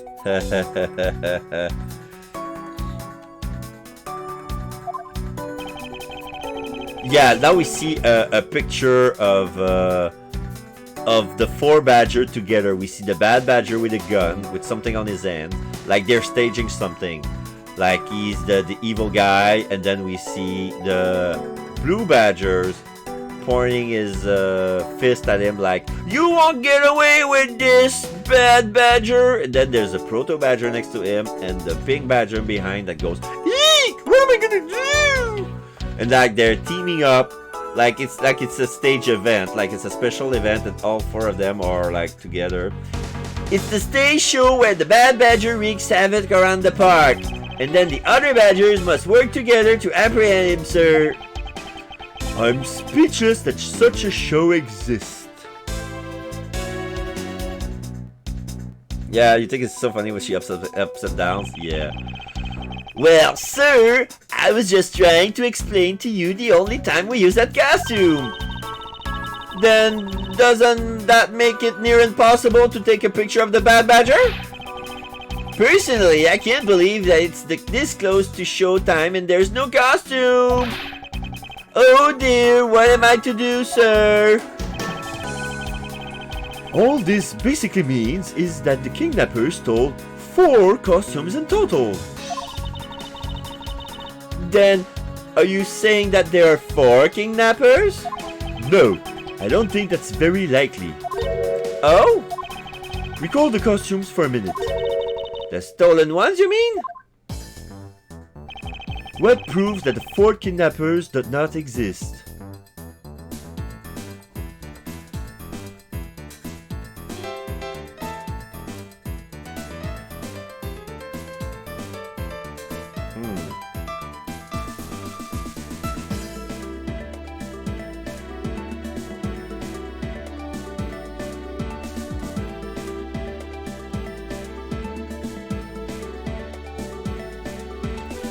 I'm gonna say, because they're showing a picture of the 8 boxes, like where each costume has the 2 spares, and I don't understand why the spare Pink Badger would be a reason that the 4 kidnappers does not exist. Oh, no, I see, I get it. Because if they have to steal 4 uniforms, it will have to be 4 different ones. Because if they steal 2 Bad Badgers costumes, that wouldn't make sense. Like, if they go outside, like, there's no two badgers supposed to be here at the same time. Okay, I'm gonna select the top bad badger box. Take that! Looking here, you can plainly see that the 4 kidnappers is out of the question. Look where? Do you know what he's trying to say, Mr. Proto Badger? No. No. I'm very sorry, sir. However, I must have missed something myself. It's alright, I zigged when I zag. I zigged when a zag was more appropriate. Okay. It's as simple as it appears. All I have to do is think a little to find the answer. What proved that the 4 kidnapper does not exist? The key? Okay, I'm gonna save. Take that! No. I'm gonna waste all my life and then reload and find the right answer. I don't know! I'm gonna select the fourth. Oh yeah, if you had 4 people and you have wanted to steal a 4th costume, wouldn't you naturally go for the 4th set and steal a pink badger costume instead? Yeah, that makes sense! And yet the kidnappers decided to steal another bad badger. I believe the culprits needed 2 bad badger costumes, but the question is, why? A 4th stolen costume by the 3-person kidnapping group. Where's the other costume? In the logic box. In the end, I didn't do it. It's okay. I'm gonna try to link unaccounted bad badger and custom pieces.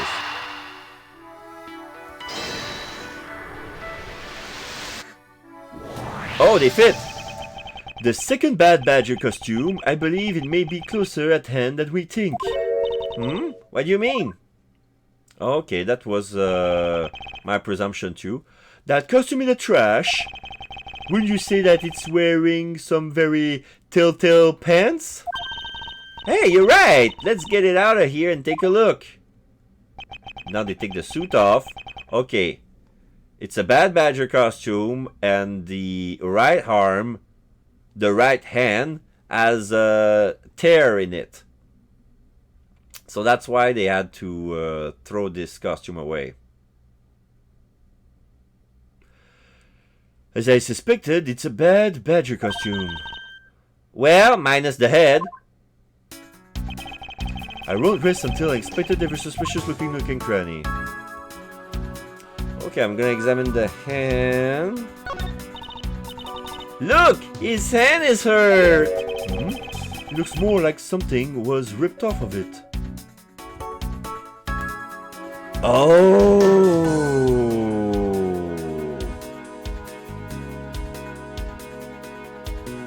Now I get it! It's the gun! The Blue Badger costume has a sewn-in fake gun in it. They needed to destroy this Bad Badger suit because they needed a fake gun.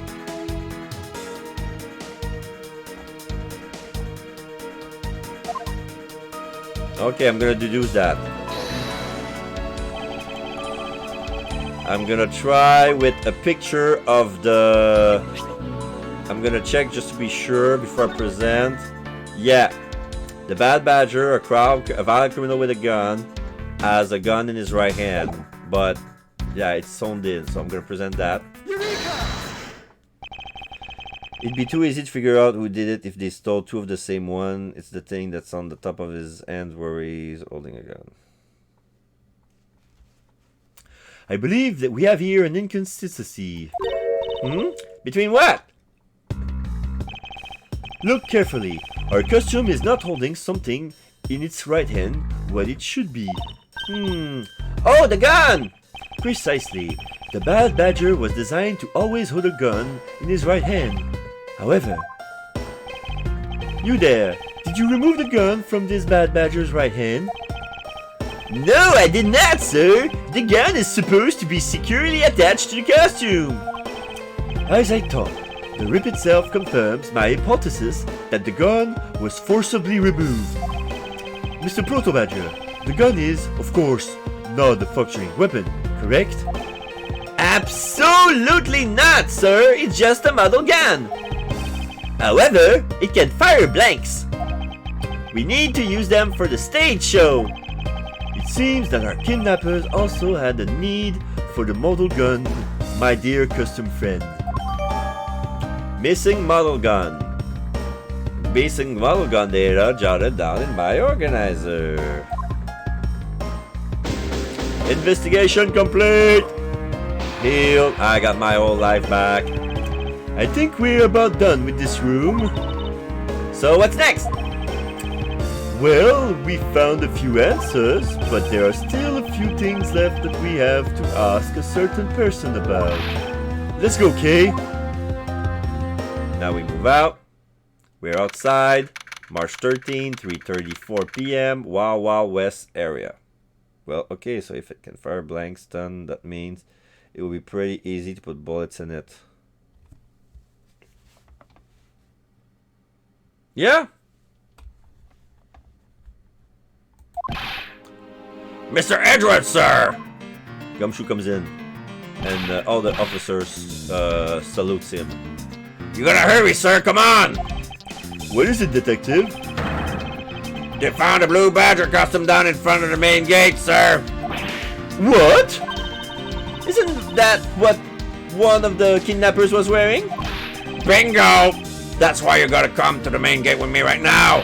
If we hurry, we might still be able to get there before Wolf Boys does, sir! Alright, let's make haste to the main gate. They run. To be continued.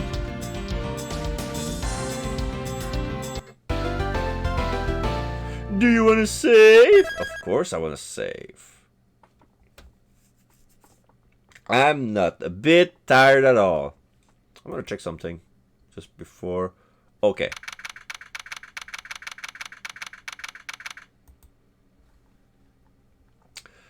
March 13, 3:45 p.m. Gatewaterland, main gate. Now they're at the gate. Where's the costume, Detective Gumshoe? Just on the other side of the fountain, sir! And there it is, and we have officers taking pictures of them. Oh! We see a close-up. There appears to be something inside of the suit. The Blue Badger's head is open and on the floor. And from a perspective of, just imagine a child who see the Blue Badgers laying on the ground with his head came off. He's gonna be traumatized. The Blue Badger is dead! Was it out there in the open all along? No, it was discovered in the tall grass back there. We moved it out here in order to examine it more thoroughly. Then let's get down to it. I won't rest until it's put over suspicious looking crap. He says that every time we need to examine something, I'm gonna examine what's on the neck. And what do we have here? It's a necklace of wings, silver wings, same material. Like I believe that this necklace connected to the horse to make a Pegasus. Well. Blanks are actually loaded into a clip like any other gun. To call somebody has to do a switch. The clips. Okay. I didn't know you could transform a fake gun into a real gun just by the clips. What do we have here? Oh, it's another pendant! That's 2 treasures in one day! How lucky is that? And hey! This pretty baby is made of platinum silver too! Another pendant on top of the one we found on Mr. Deacon? Is it possible that these two... Hold it right there! Question mark, question mark, question mark. Oh, that's lying. Hold it right there! Hands off, Mr. Prosecutor! You sure know how to cross the line, don't you? Arm! A pendant, huh? This This is a very decisive piece of evidence. How can you tell? Look here and read off what you see. Lauren! Hey! It's a name that's engraved on this. Okay, this is the confirmation. This necklace belongs to Lauren. Meaning, Lauren, this is proof that Lauren is the daughter of Colin Deveray.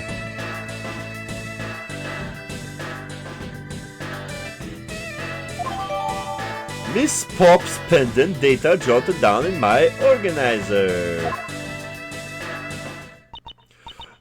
Oh yeah, now we see China and Lance still with these coughs and Lauren is crying. Aha! We have you now, Miss Kidnapper! No, you don't understand!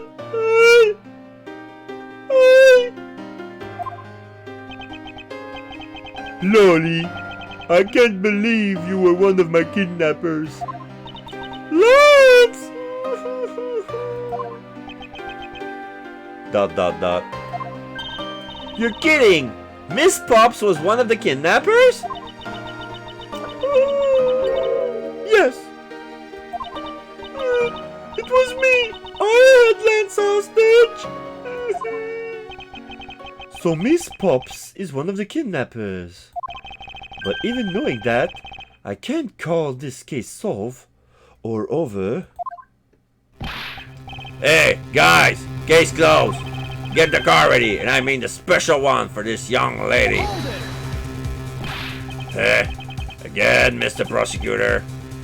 What is it this time? Are you proposing that Miss Pops is also the culprit in the murder case? What happened? I thought Officer Meekins was your suspect. We found it. Found what? That officer's gun. He literally dropped it off in the middle of the thick patch of grass. Your country's police are a sham. Just look at how careless they are. Who are you calling a sham, pal? The officer's gun didn't show signs of having been fired, so it can't be the murder weapon. So Officer Meekins has been cleared of all charge. I see. And that's when a brand new suspect comes walking onto the scene. The murder only happened because the kidnappers started fighting amongst themselves. As I recall, it was you who said that, right, Mr. Prosecutor? Dot dot dot. Miss Pops, did you really kill Mr. Deacon? Yes, I killed you. I can't believe it. Ha ha ha ha ha ha ha. Thanks for the confession. Agent Long, it's much too early to declare this case closed. Look at you. So full of yourself. We've got the culprit's own confession and some very incriminating evidence. What more could you ask for? Miss Lauren Pops. Yes? I want to hear it from you. Tell me your side of all that has happened today, from the kidnapping to the murder. But why? I'm a kidnapper and the killer! Isn't that enough? Now she's threatening to cut her hair. She has scissors and she's threatening to cut her hair short. Don't make me do it! Don't make me cut my pretty locks! Why is she doing that, man? It's fine if you're the one behind everything, but only if that is the truth. Huh? Now then, will you tell us the truth? Or is there some reason why you can't?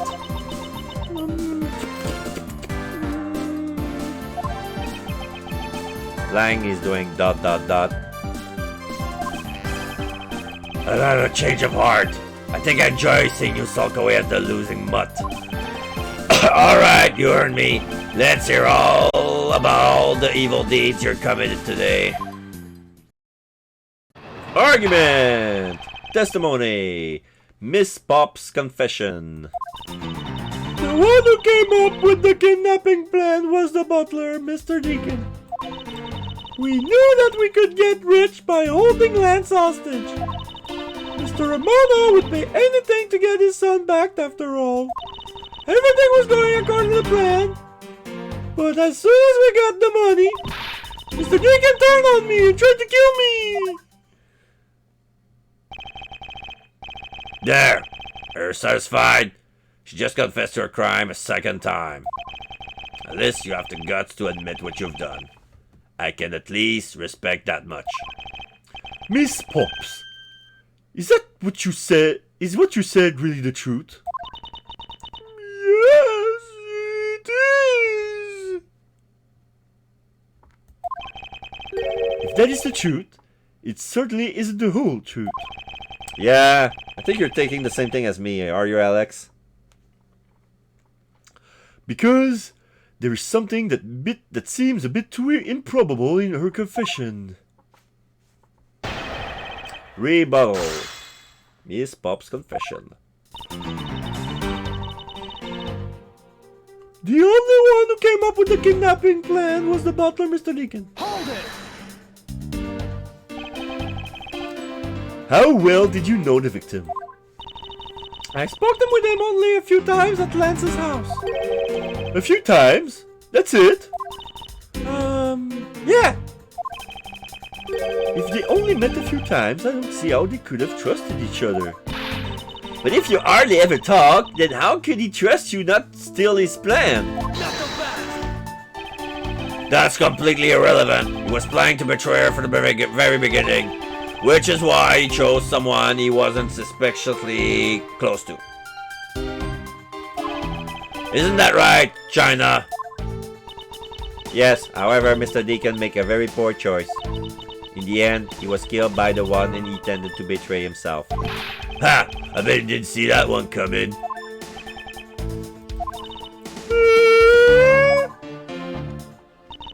We knew that we could get rich by holding Lance hostage. Hold it! You knew? How did you know something like that? Ah! Oh no! What should I do? Okay. What's wrong with her now? Come on, isn't it obvious? You're making your scary face again, that's why. Why don't you try asking her in a nicer, more gentler way? No! Stop it, Lauren! You're always like this! You always fall for the stern-looking one! That's why you always be unhappy! Threats to cut her hair again. Yeah. Or maybe that's it! She's been bewitched by your icy glare! Mind your business, Kay. Now then, Miss Pops, let's continue with your testimony. Yes, of course. Mr. Amano would pay anything to get his son back after all. Hold it! Why did you believe that? Anyone who knows Mr. Amano would think the same. I bet Lance is that old man's greatest treasure. I suppose it would be to a doting father like Mr. Amano. I always figured out that was it too, and I was always envious of Lance for it. Oh? Because your dad's. I got this pendant from my father. She's showing the wing pendant. And I believe that as long as I have this, I'll find my father again someday. He'll welcome me into his arms, riding on the back of Pegasus. That pendant, she must really believe it to be the wings of Pegasus. Everything was going according to Keikaku, but as soon as we got the money... Hold it! Would you mind telling us a little about the plan itself? Well, first we captured Lance. Oh, how did you do that? Well, Mr. Deacon did that on his own, so I don't quite know. Bah! And here I thought you knew how to steal people away. I shudder to think what she would do with such knowledge. Sorry, I really don't know, but somehow Mr. Deacon was able to contain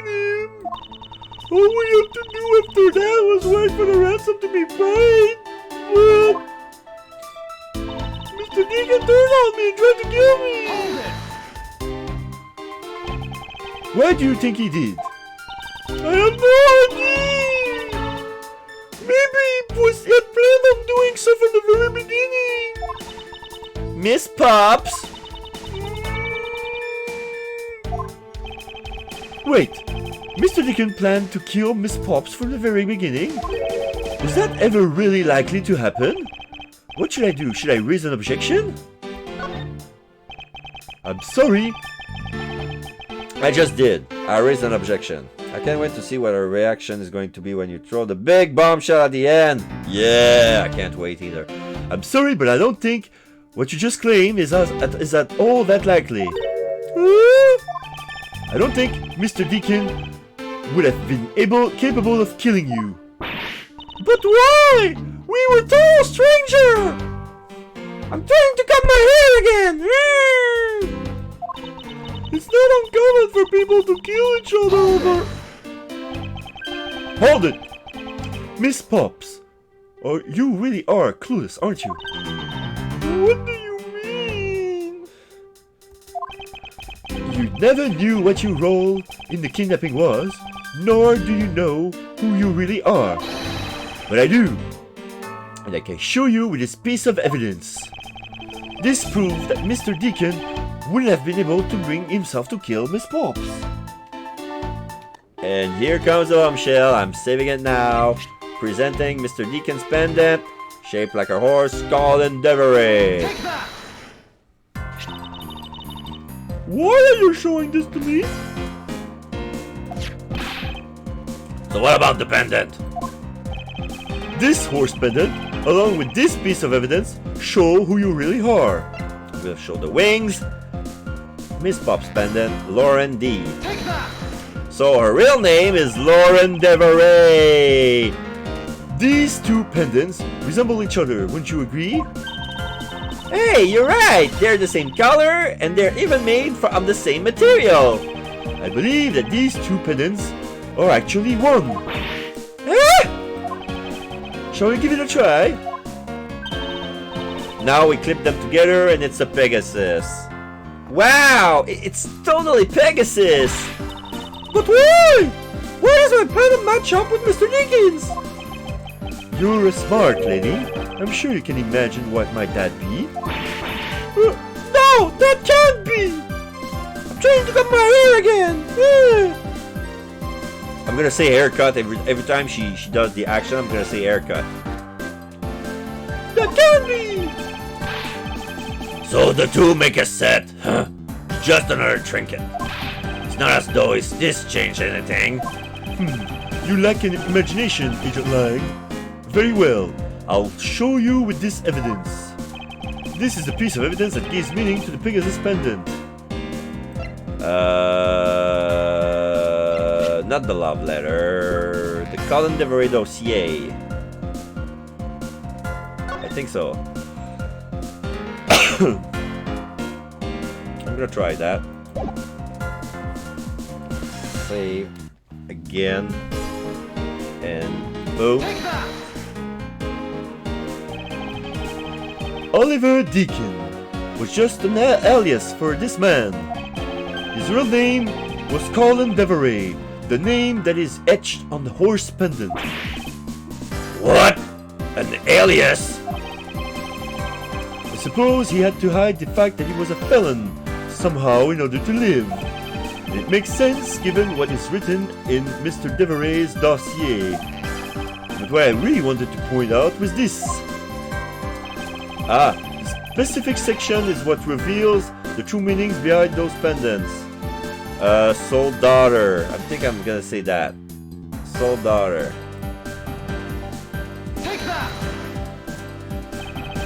Mr. Deveray had one daughter, and her name is Lauren Pops. That's a lie! The person was not my father! That was haircut! That person was not my father! He couldn't come out and tell you he was your father because he was in hiding. However, I believe he was trying to secretly watch over you.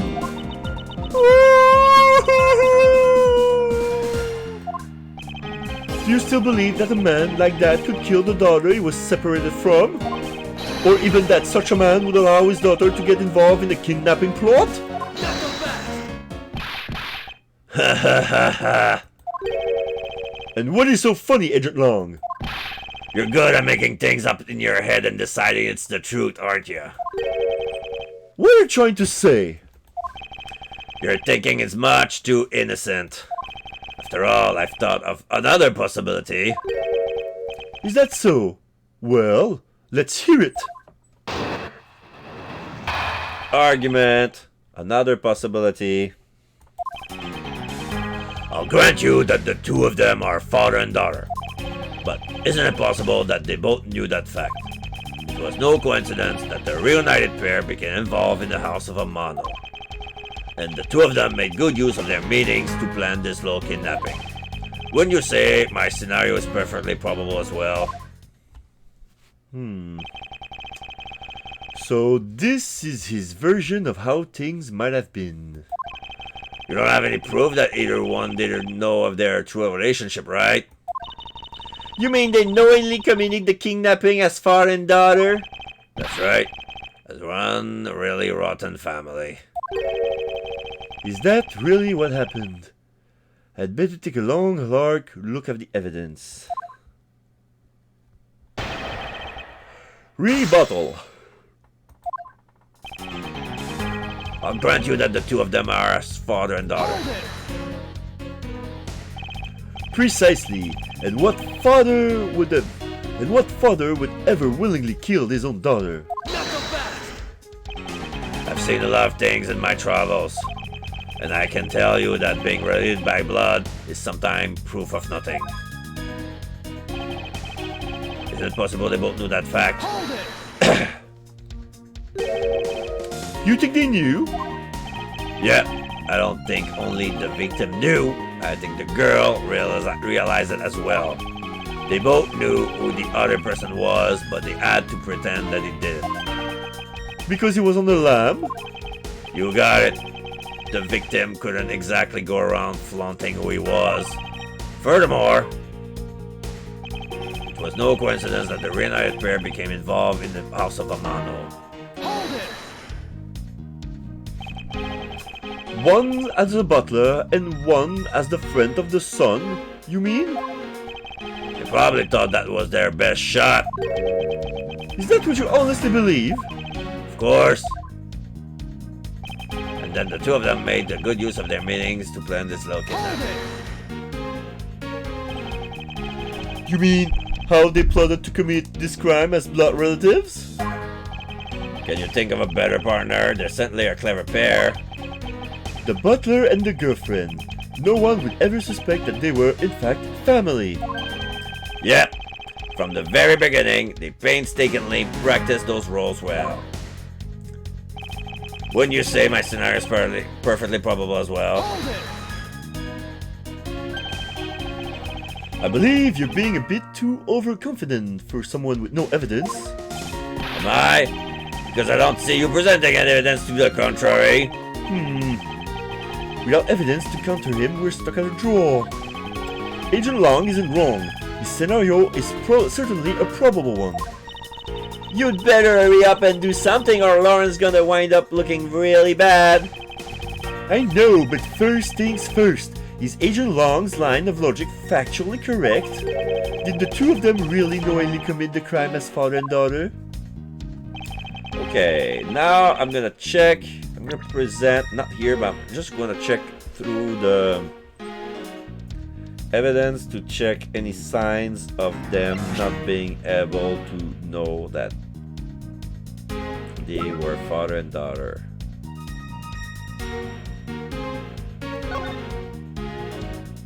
I'm gonna check the pendant. Yes, I can turn it around.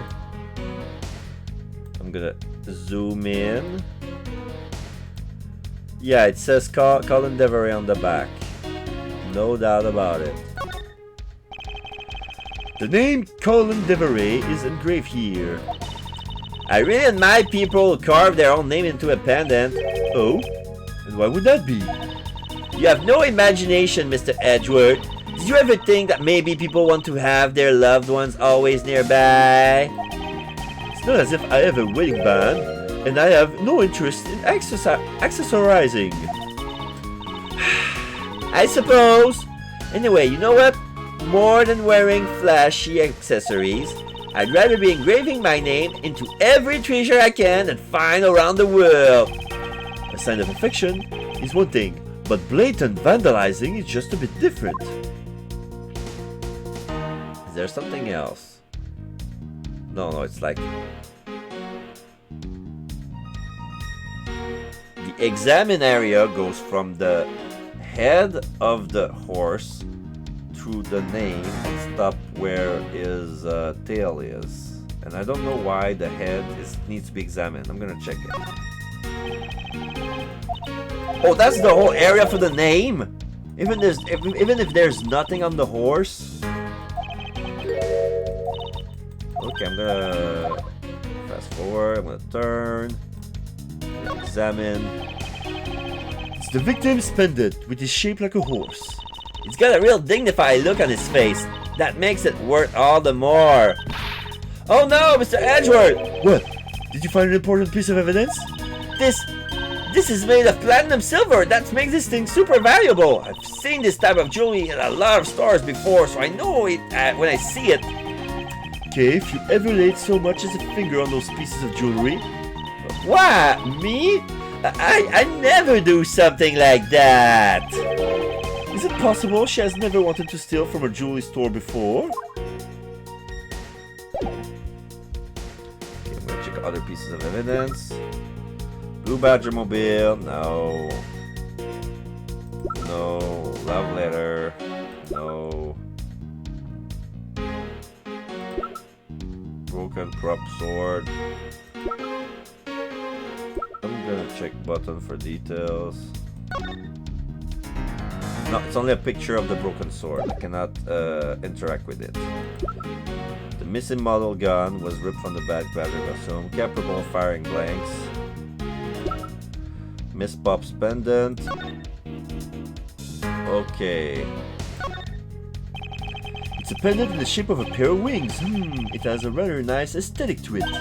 Hey, nice to see that even you can appreciate its beauty. Things made of platinum silver tend to have a nice feeling about them, you know? I was only talking about its shape, okay? Oh, is that what you were talking about? But you know, if we were talking about wing shapes, I think the brooch on my scarf is way cooler. But that's not made of platinum silver, is it? It's handmade, okay? I'm so sorry that it's not made of expensive stuff. She made that by herself? It's incredibly well crafted. Okay. It says Lauren D on the wings. So, probably it's far-fetched, but probably it's enough reason to believe that probably it wasn't Lauren. Like, I don't know.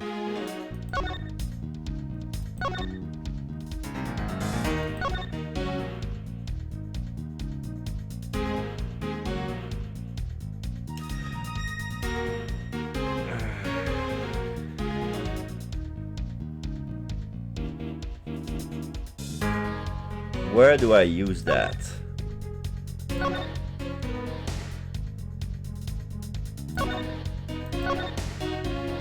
I'm gonna try. Isn't it possible that they both knew that fact? I'm gonna save here. I'm gonna present the wings. I don't believe it is gonna work, but Hail Mary! No. Agent Long, if you could please take a look at this piece of evidence. You would see that there's a very big flaw in your logic. Flaw? Are you sure it's not your eyes that are flawed? Talk to me again when you can't see straight. Maybe this wasn't the piece I was looking for after all. I'm gonna try with the other necklace. No.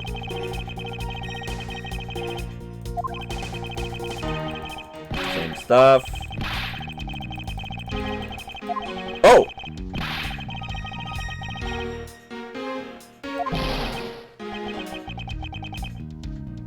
Okay. He said something different, but it's still like an error message. But I'm gonna read it because he didn't say the same thing. I'm gonna present it again, then I'm gonna reload.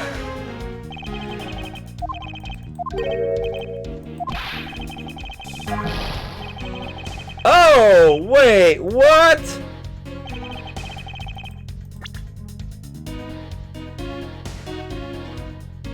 It changed?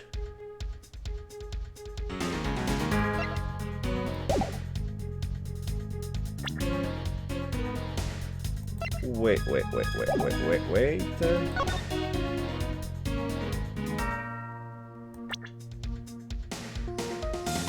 Okay, in argument, I can only present evidence. I cannot present profiles. So this part is actually a bit easier because in Phoenix Wright you can present both, but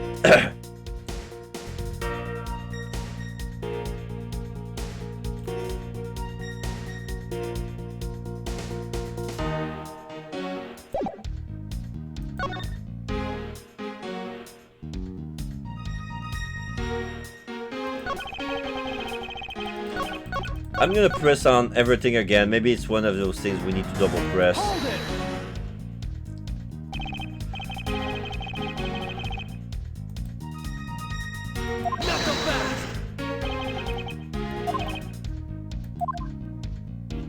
Same stuff.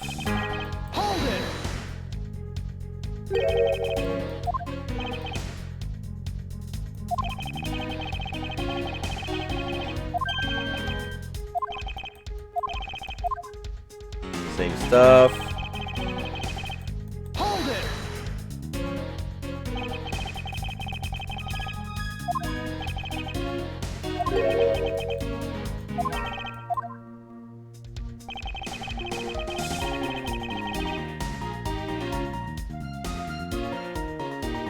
Oh, I think I got it. I'm gonna try something. If that is it, I'm gonna reload.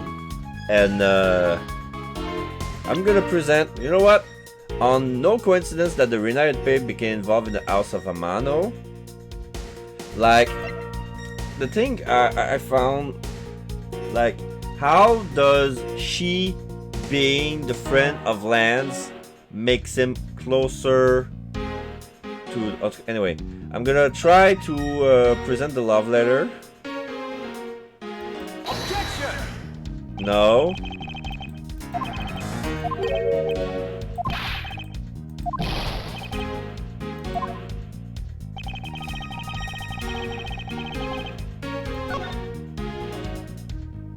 Hold it. I'm gonna double press on the. You think of a better partner? They're suddenly a clever pair. The butler and the girlfriend. No one would ever suspect that they were in fact family. Yes, from the very beginning, they basically practiced their roles well.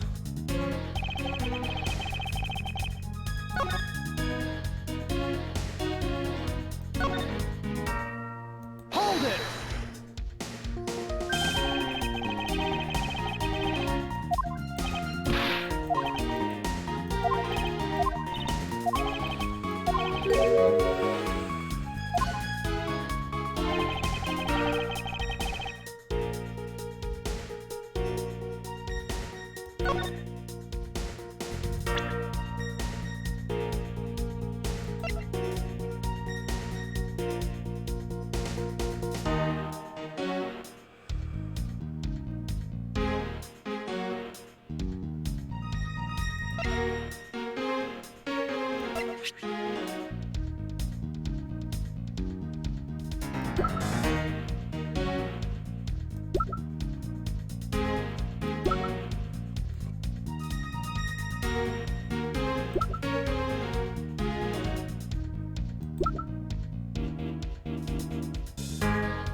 I'm gonna check the letter again.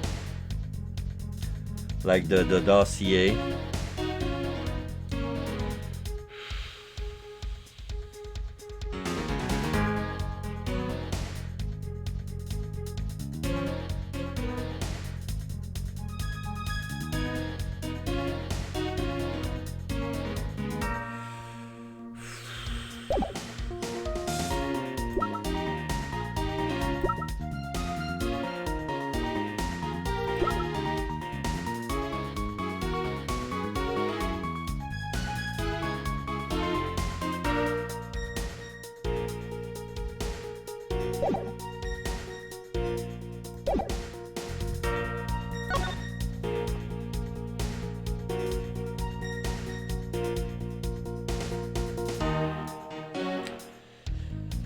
Yeah, but we cannot get out of the argument. Like the reason why we have this scene is because we have everything to counter. Like I want to use logic, but they can't. I cannot use logic here, and I cannot search for more evidence. Like I can only counter him with some things I have here. So I try to figure out. At this point, this is where I need to blindfoldly try everything until something clicks.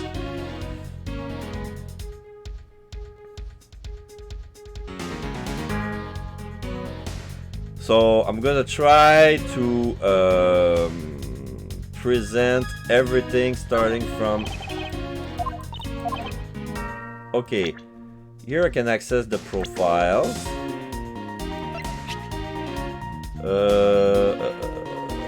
Separate from his daughter Lauren Pops.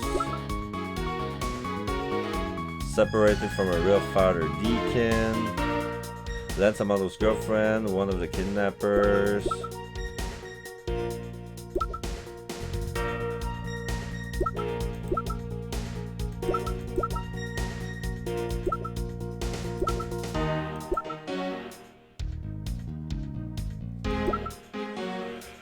Lance Amano, I got a picture of him now. Age 21, gender male, kidnapping victim, escaped from the kidnapper's hideout and was found at the stadium.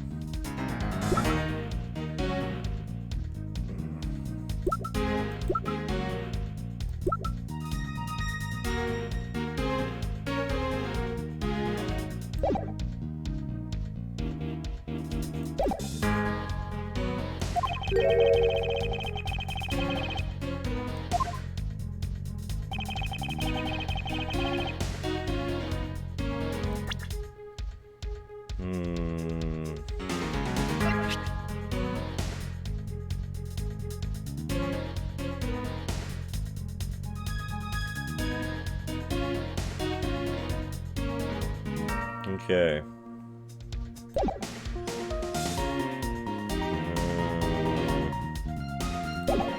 It's not gonna be this one. Try this one. There's no coincidence that the winner paired the awesome. I'm gonna know.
Alright, I'm gonna try the wings.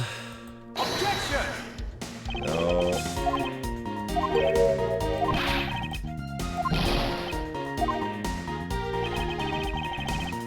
I'm gonna try the horse. Objection!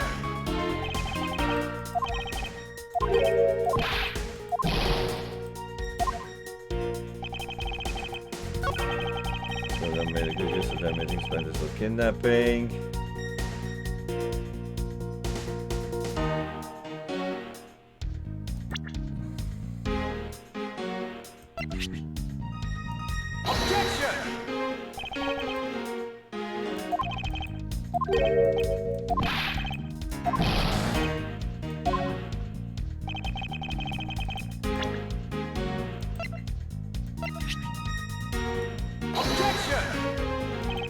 No. Oh! China! Scroll! Langji says, confidence is like a soul, and words without confidence are but empty shells. You shouldn't waste your breath on words you have no confidence in, Mr. Prosecutor. Although it's just as bad to say something in full confidence and be wrong. Oh, that's a new error message. Like, what? Are you going to let him lecture you about your self-confidence like that? I don't need to be overflowing with self-confidence, I just need to think rationally. After all, I only need to be confident in the facts. Okay. No, the Badger costume don't have voice changer in them. But I find them pretty silly that like they were working together before wearing Badger costumes. But okay, it's gonna be silly. I'm gonna present the stolen costumes. Okay, doesn't work here. This thing has nothing to do with what I was saying. Now put it away. And your logic so badly needs a repair that you might as well throw it out too. This is the real deal here. Your courtroom mannerism is worthless as a crime scene. You dare to insult the courts? Okay, I'm gonna try stolen costume.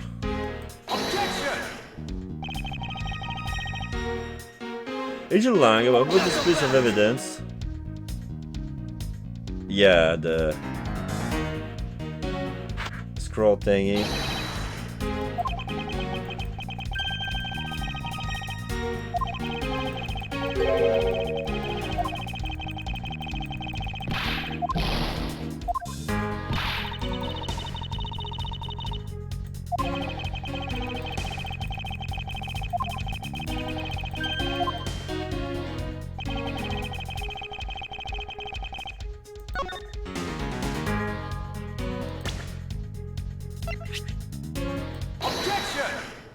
Oh, that doesn't make a lick of sense. This kidnapping wasn't planned by just two people alone. The stolen costume on the meeting. Because there were three. Yeah. It's hard to translate, but yeah.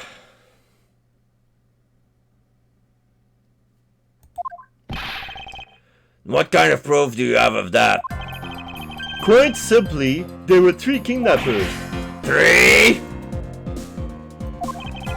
4 costumes were stolen from the Wild Wild West area's back room.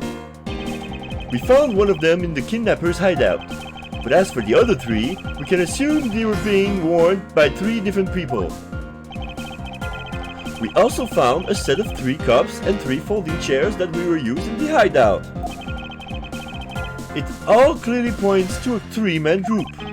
And I believe this third person is the real mastermind behind the kidnapping. Oh, who is this mastermind? I present to you the brains behind the kidnapping.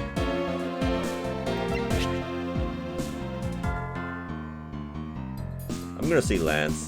Take that! Ow! Lance Amano?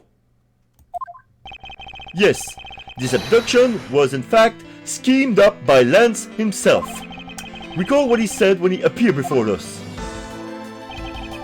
Did you see the face of the... Did you see the face of the kidnappers? No, I didn't see their faces, but 2. One was a woman. However, there were 3 kidnappers, which is in direct contradiction of what he said. But, I know I only saw 2 people. This guy was being held hostage. It's possible I couldn't see all 3 of them. Ah, yes. About when you were being held. I had my doubts about what happened then. Lance, would you mind telling us what happened while you were being held captive? I really don't remember much anymore. Honest.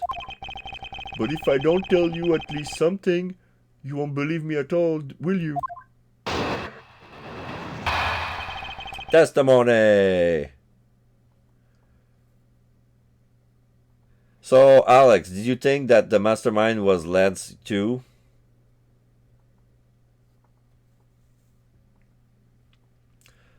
Lance testimony. I was kidnapped yesterday morning. They had me shut in that room blindfolded the entire time.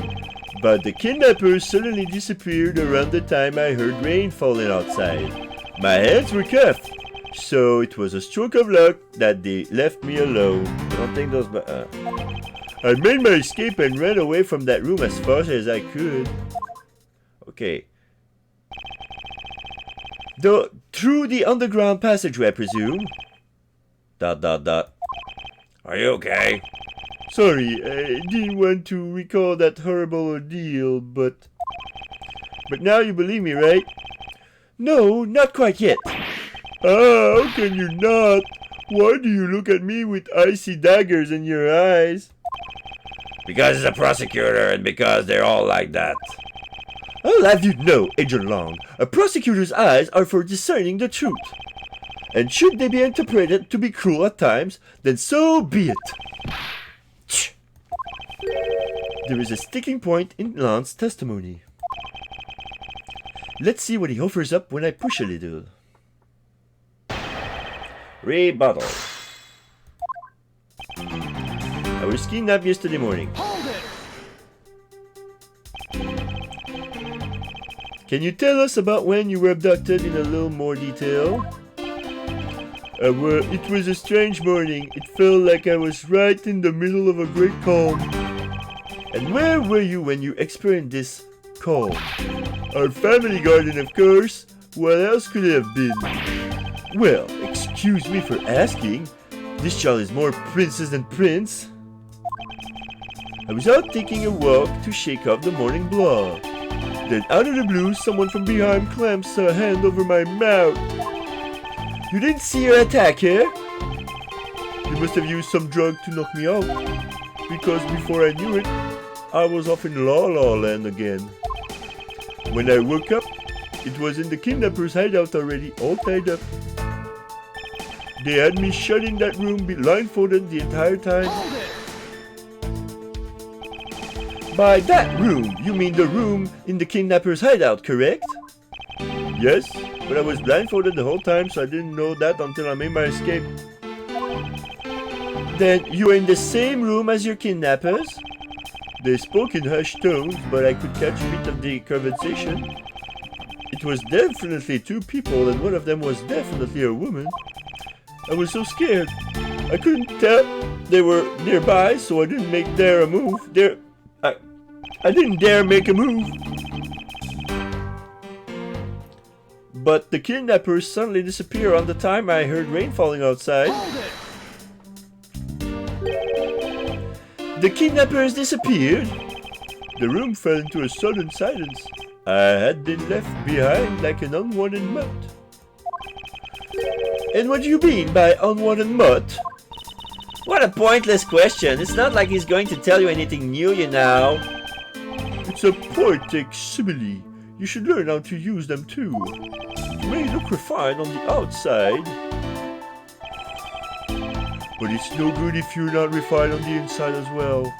Like he was adjusting his bow and then a gust of wind blew and for a sudden he felt cool. Like, suave.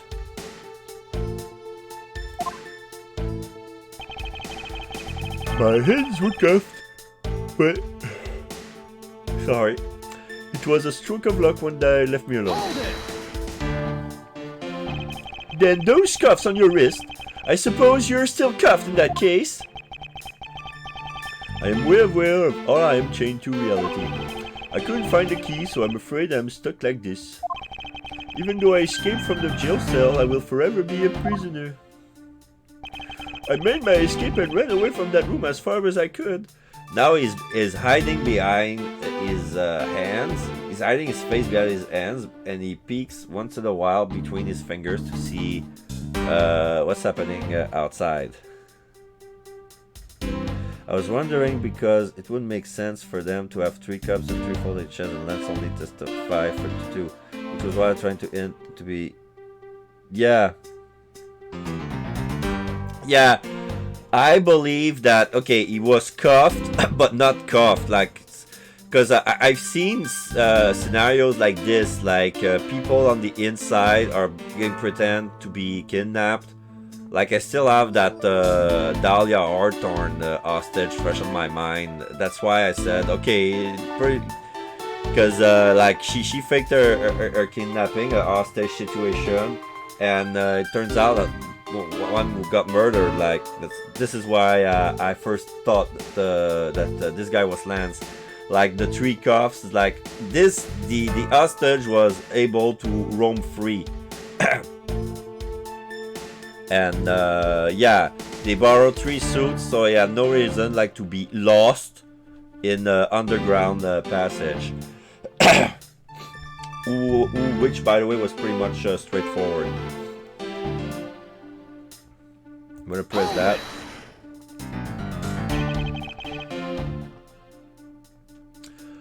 How did you manage to escape? I wanted to just get out of there, so the door leading outside was locked. Which is I had to use the underground oh, okay, here we go. If we add a new piece of testimony, this is how we're gonna contradict. Which is why I have to use the underground passageway to make my escape. I remember I escaped to be equally as hard. This is an invaluable piece of testimony. I mustn't let it go unexamined. The door leading outside was locked tight, so I have to use the underground passageway. Okay, I'm not gonna present, because I got the piece of evidence right there, the broken prop sword. Because the door was locked from the inside, you just had to remove the sword to get out. Objection! There. You say that the door leading out was locked, but was it really? Oh!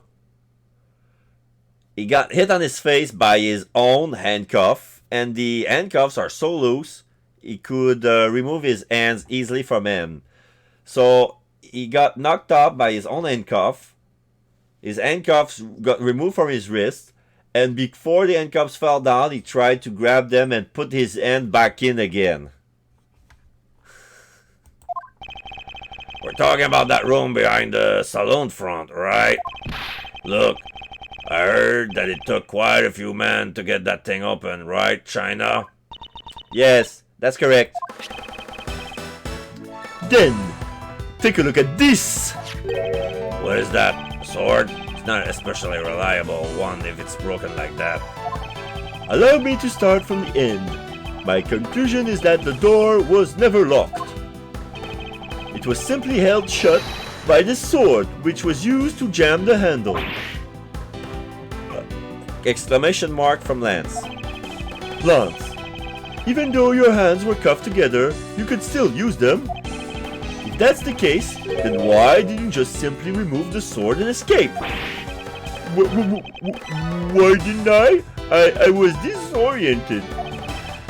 Yes, that's it. I didn't notice it. As if I should accept such a bold-faced lie, Points his finger. You lock yourself in that room because you have to make yourself look like the victim. But you did not, in fact, possess the key to the door. That is why you used the prop sword to improvise and create a prison of your very own. You've been making this guy out to be the one of the kidnappers for some time now. I wonder if you forgot him something very important along the way. And what would that be? A motive? What else? Do you honestly think that an upright pure boy like him would hatch up a completely pointless scheme just as kidnapping itself? Objection! Moving his finger. This proved that Lance did indeed have a motive to commit the crime. That would be the love letter from Viola Cadaverini from the Tender Lender Loan Company. He owed money. He didn't have no money. His father had all the money. Daddy, can I have $1,000? $100,000? Why is that, my son? Well, to pay a stupid little debt I got from a dirty long shark. No, you will not. You will earn your money like I do mine. So there. Fine, Daddy. Goodbye forever. If I ever get kidnapped, I hope nobody's gonna give me any hundreds of thousands of dollars to save me. So there. That's how it happened. Take that! To put it simply, Lance has a very urgent need for money. This is hardly your typical love letter. It is in fact a collections bill. It appears our upstanding boy has accumulated quite a debt. Isn't that right, Lance? Looks like it's hard being the son of a rich man, too.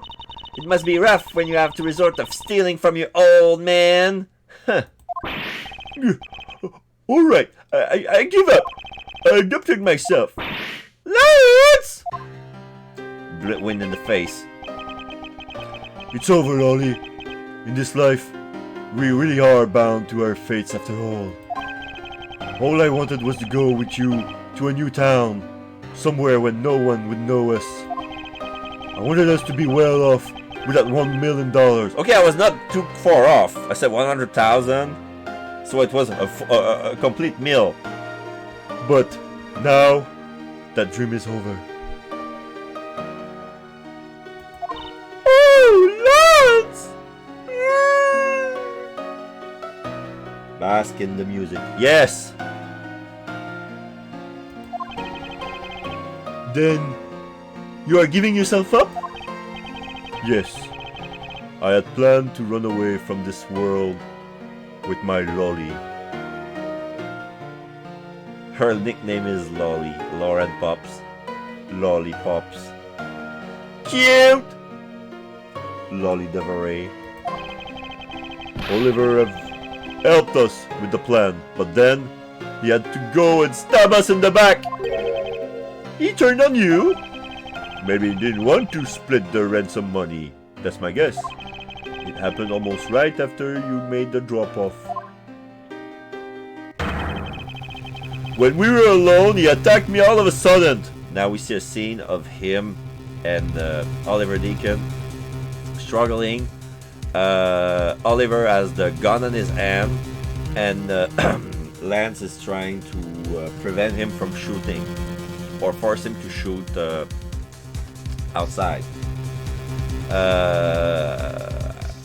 I don't know where they fight. I think it's inside the haunted house, or maybe inside the the kidnapper's hideout.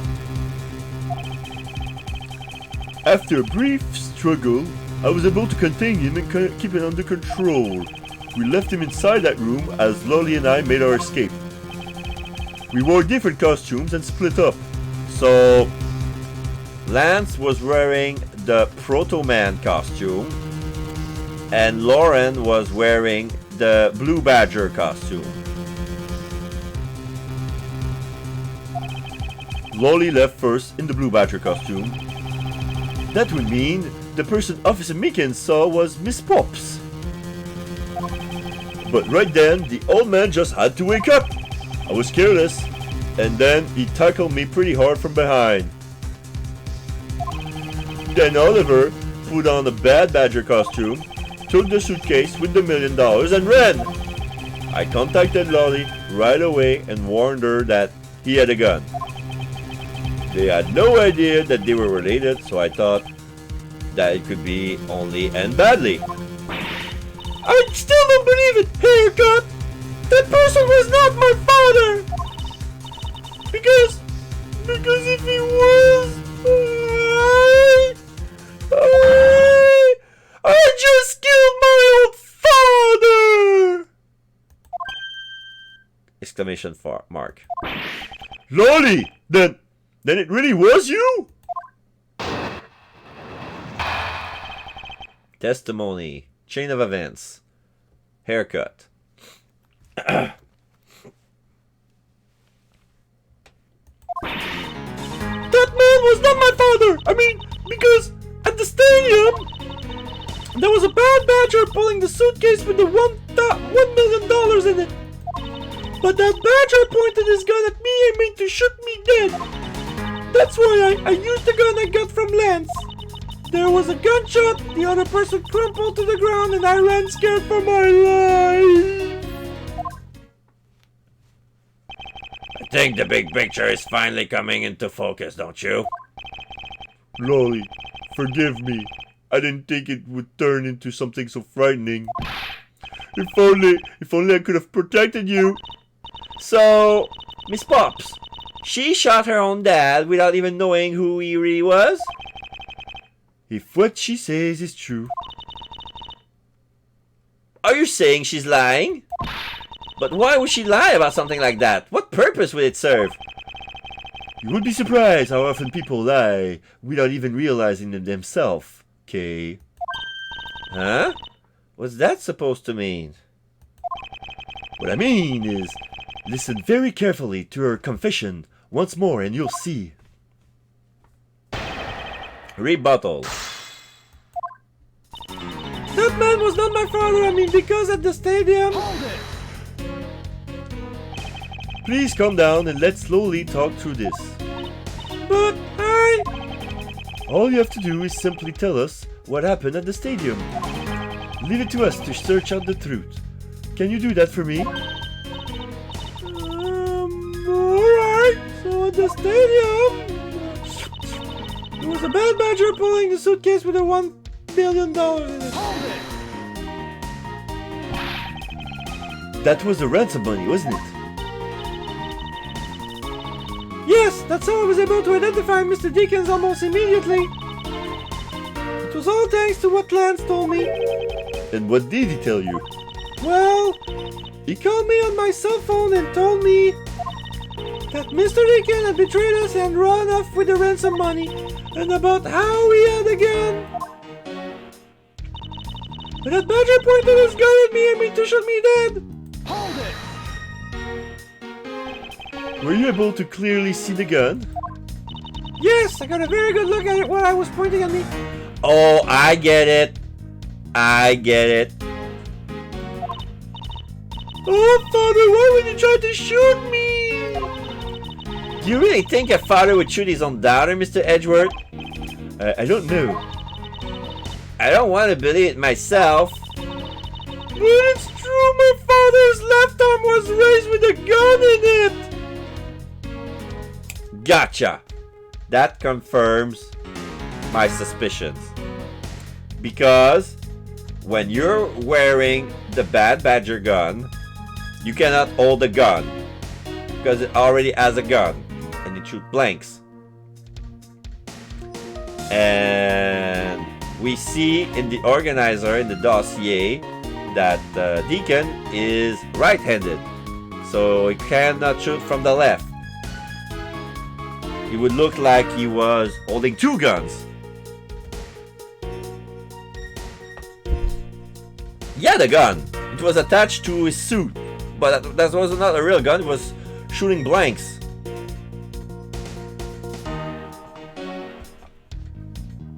So she said that his left arm was raised with a gun in it. That's the lie. Pointed straight at me. I'm about to die, I thought. Miss Pops! Please calm down and take a deep breath. And then, would you allow me to please hear that last statement one more time? Yes, of course. That badger pointed the gun in his left hand at me, aiming to shoot me dead. Hold it! And you felt that your life was in danger, correct? Yes, I'm about to die, I thought. So. That's why I used the gun I got from Lance. Hold it! You shot Mr. Deacon? Haircut. ...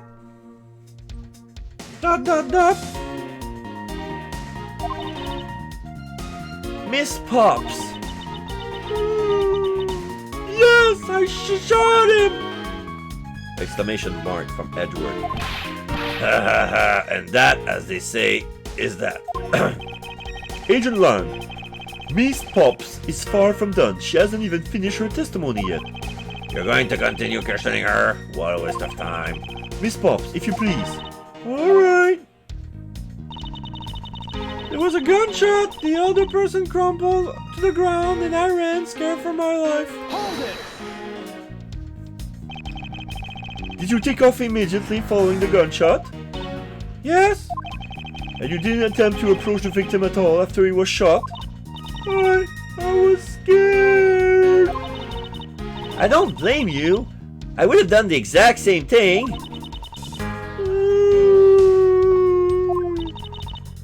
Poor Miss Pops.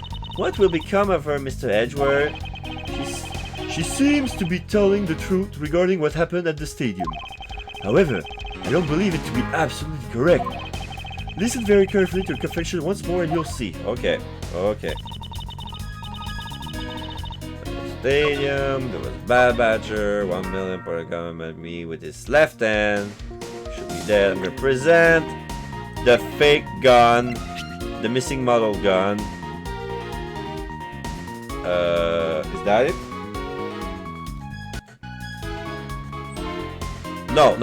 That's gonna be the dossier. Objection! Yeah, dodge a bullet there. Nuts.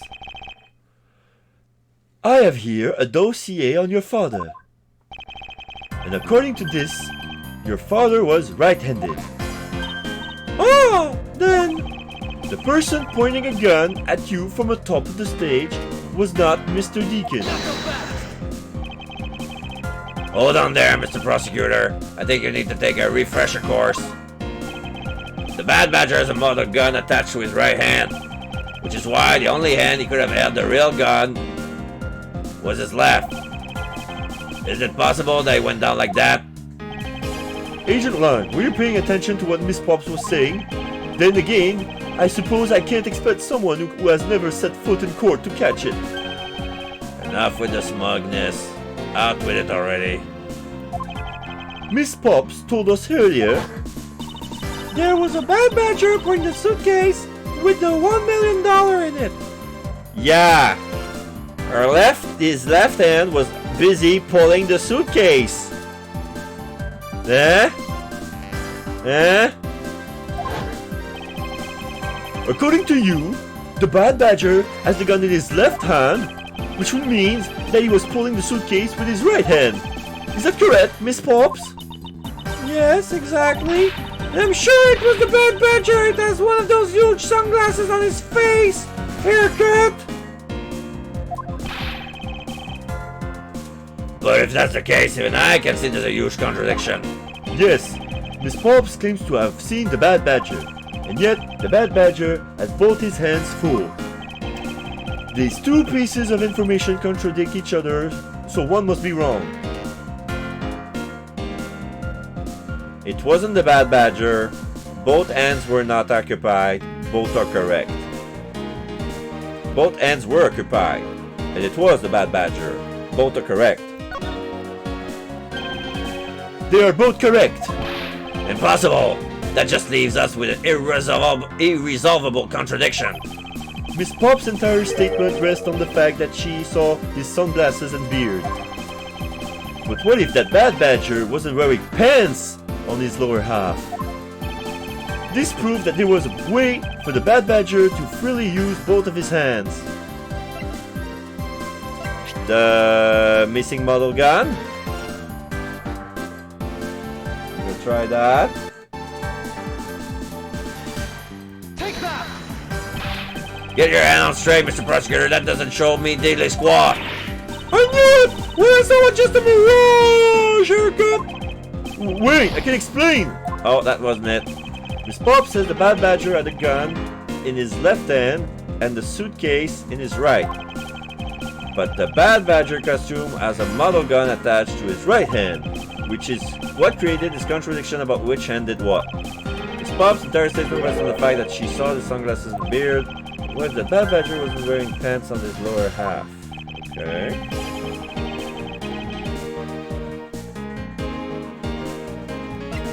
I was gonna say a mirror. Oh. The Bad Badger's head. Yeah. Take that! The costumes have two parts to them, a head and the body. Oh, I get it now.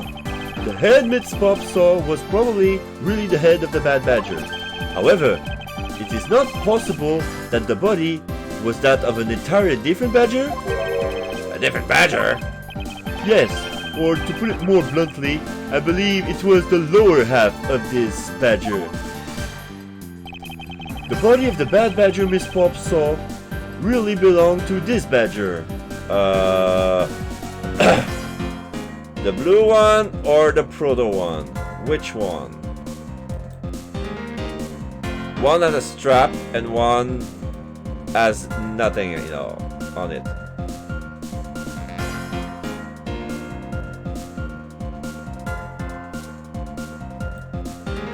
I'm gonna say blue. Take that! His head may have been the bad badger, but his body was the blue badger's. Blue Badger, hold on, let's see here. Who was it that had one of these on? I did. And so this Officer Makins, pal. Oh, okay, it's the proto badger. Okay. Thank you, Gumshoe. I forgot about Meekins. Ha ha ha, nice try, but your logic is just a tad illogical. Officer Makins has been placed under arrest after all. Wait! I'd like to strike what I just said from the record and give my explanation anew. The body of the bad badger respawn really began to the proto badger. Take that! What the heck is this? It's the proto badger. Yes, and it's a simple matter of process of elimination. Miss Pops was wearing the blue badger's costume, so we can eliminate that one. And the pink badger is of the wrong color, which would have been incredibly obvious. All that's left is a proto badger costume. Miss Pops, who was the one who wore the proto badger costume? Oh, that would be Lance! Oh, now he's shocked. He just lost his handcuff and brought it back again. Are you saying what I think you are? That Lance Amano donned the Bad Badger's head and pretended to be Mr. Deacon? On top of which, he plotted to shoot Miss Pops while wearing that hideous thing? The stage was set up in the stadium that was nothing more than that, a setup. And its purpose was to lead Miss Pops into believing she had committed murder, standing here in front of Miss Pops and pretending to be the victim. It was all done so that she would pull the trigger. Ha ha ha, I have no idea what you're talking about. Why exactly we have to do all that, huh? There is but one reason. Lance Amano! You are the real culprit behind the murder of Mr. Oliver Deacon. What? No! That's slander! Take it back! You take it back right now! Just out of curiosity, Lance, which is your dominant hand? I'm left-handed, but what does that have to do with anything? It depends. According to Miss Pops, her attacker held a gun with his left hand. Ha!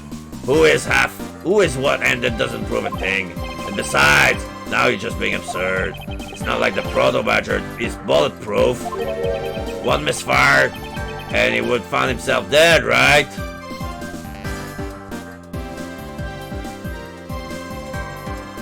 Lance gave Lauren the prop gun from the Bad Badger. She was shooting blanks, and he just...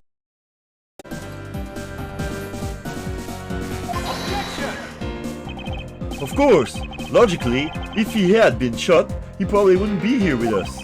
But I believe you have thought of that as well, and prepare accordingly. And this should be all the evidence you need. This is how Lance made sure that he wouldn't be hit by a bullet. The missing model gun. We found one half of a Bad Badger costume in the hideout, a broken one.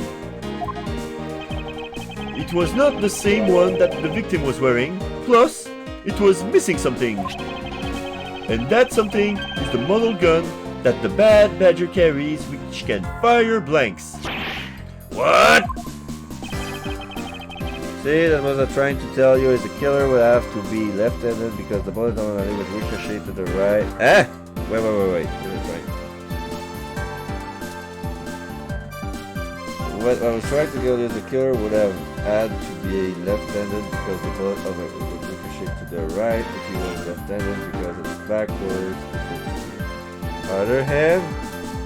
I don't get what you're trying to say, Alex, but the bullet would ricochet to the right.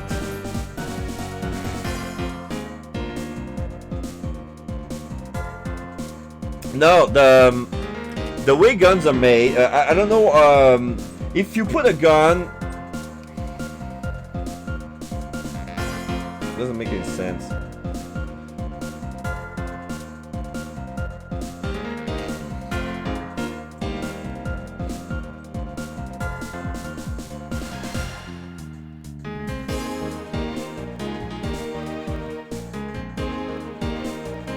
Anyway, continuing.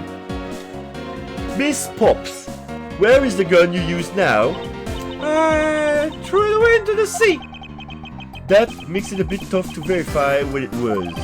Although I believe that we can safely assume that it was a model gun in question. I heard enough. All you've been spotting so far is pure conjecture. I admit, as long as the model gun is lost to us, I can't prove I'm right. However, I can say that the probability that I'm right is very high. Okay, let's pretend that you're right and that the murder at the stadium was a fabrication. In that case, where do you think the murder really took place, Mr. Prosecutor? I don't know yet. Ha! I knew you were so full of it. However, I do believe that the murder took place during an earlier time frame. Hold it! Please wait a second. It's simply not possible. Because I saw Mr. Deacon after he was restrained by Lance.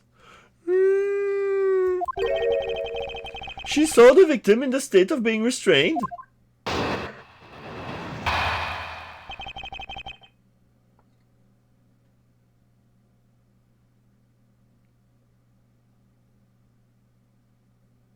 No. The trajectory path, if you fire from the left, then the bullet is going to travel right. Not necessarily. If you try to fire a gun with your non-dominant hand, you won't be able to aim properly. You would miss your target. That's the point. Just because it doesn't mean like it's gonna flip your grip on the gun. A gun is made to be shot. It's not like the gun is made to be right-handed or left-handed. A gun can be used in either hand.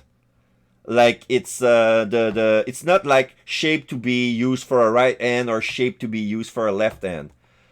The fact of the matter is, like, I know what you're trying to get, but like not all guns, like the guns there are shown in the game, are ambidextrous, and pretty much all guns are not like made to be shot from the right or from the left.